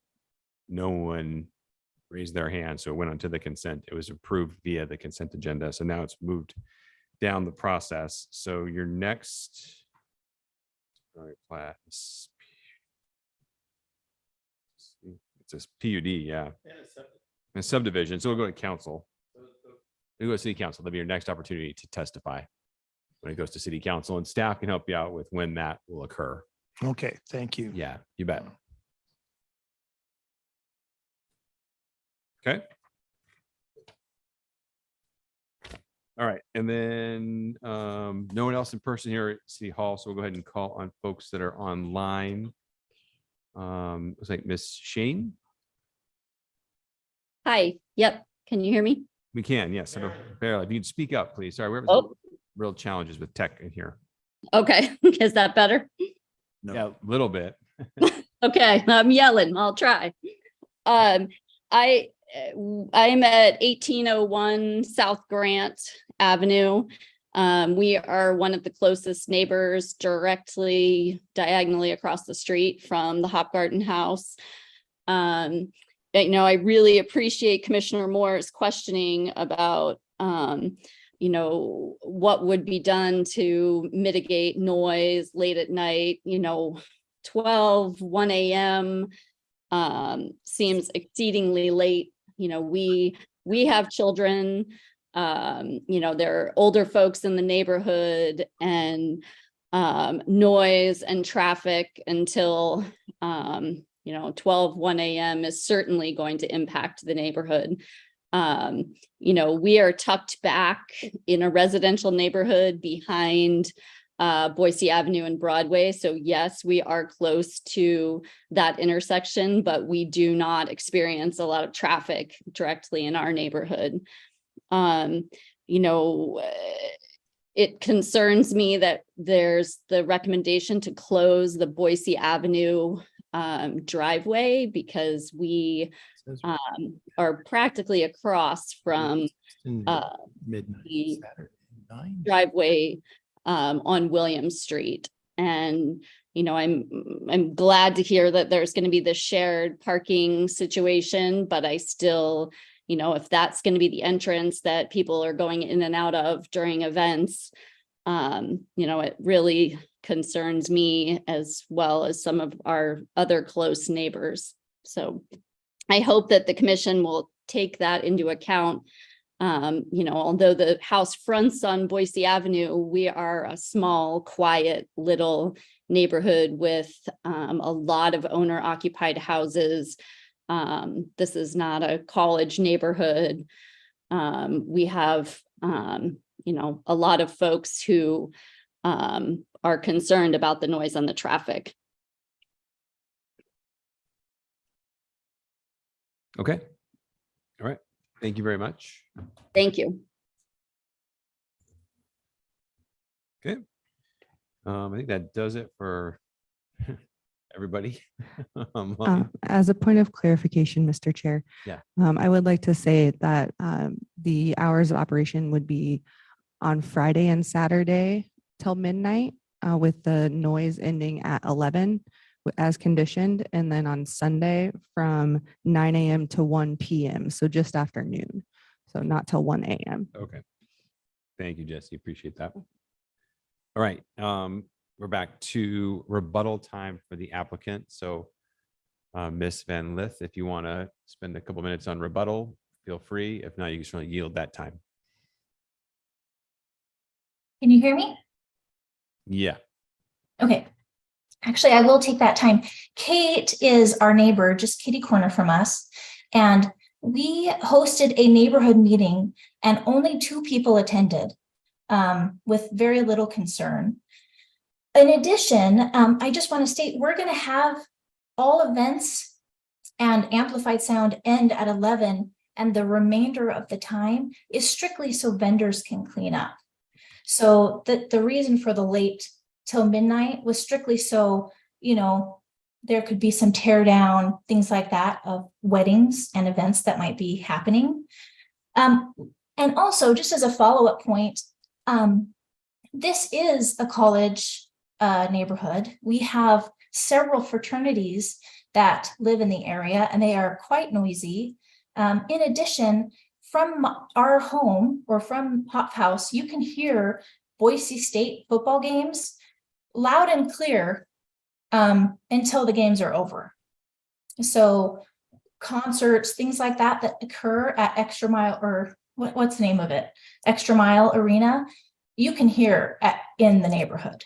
So I think the neighborhood's kind of used to that busy overall general vibe. And I do believe we absolutely do not want to add to any sound. I also have a 10-year-old daughter. And so I'm keenly aware that I don't want loud parties going on until midnight or 1. But most weddings, I would say, aren't raucous parties and things of that nature. So I'm very aware that we want to have things end by 11. I was just leaving the extra time for cleanup for those events. Okay, thank you for that. And with that, we'll go ahead and close this item and bring it back before the commission to render a decision. Mr. Chair, Commissioner Mooney. I recommend, or I move that we we approve CUP 23-00024 Off Garden House Event Center for all the, based on all the terms and conditions in the staff report. Second. Okay, thank you. I have a motion to approve by Commissioner Mooney with a second by Commissioner Moore. Any discussion? Mr. Chair. Go ahead, John. Yeah, the fact that the amplified sound is ending at 11 p.m. is helpful as a condition, and that really was what I think makes this in accordance with the code, and means that the adverse impact has been mitigated by the conditions, and so thus my motion. Very good. Any other discussion? Mr. Chair. Commissioner Moore? And I think my kind of line of questioning about, people leaving the site, I understand BSU and all that good stuff. I live not too far from this neighborhood. I experience BSU acutely and enjoy it. And but I think, with the additional kind of narrative about breaking down the events and things like that, I think it makes sense that the hours would be what they are. So I'm comfortable with that, and I support the motion. Okay, thank you. Any other discussion? All right, very good. We'll go ahead and wrap this up then. We have a motion to approve CUP 23-24. Motion by Commissioner Mooney with a second by Commissioner Moore. Will the clerk please call the roll? Stitt. Aye. Schaefer. Yes. Blanchard. Aye. Moore. Aye. Gillespie. Yes. Finfrock. Aye. Mooney. Aye. All in favor. Motion carries. All right. Mr. Chairman, Commissioner Gillespie. before we break up, Okay. can I make a personal statement to Crystal and the team? You may. Like, I get we're trying to save power, but I couldn't hear anything. Can we please turn up the amp volume? One. And for the love of Pete, can we turn the air conditioning on? It must be 80 degrees in here. Mr. Chair. I'm old. Crystal, I please. couldn't hear and I was getting really hot. Mr. Chair, I do not control the volume and the AC is what was helping everybody not be able to hear each other. So. All right. Thanks, everybody. We are adjourned.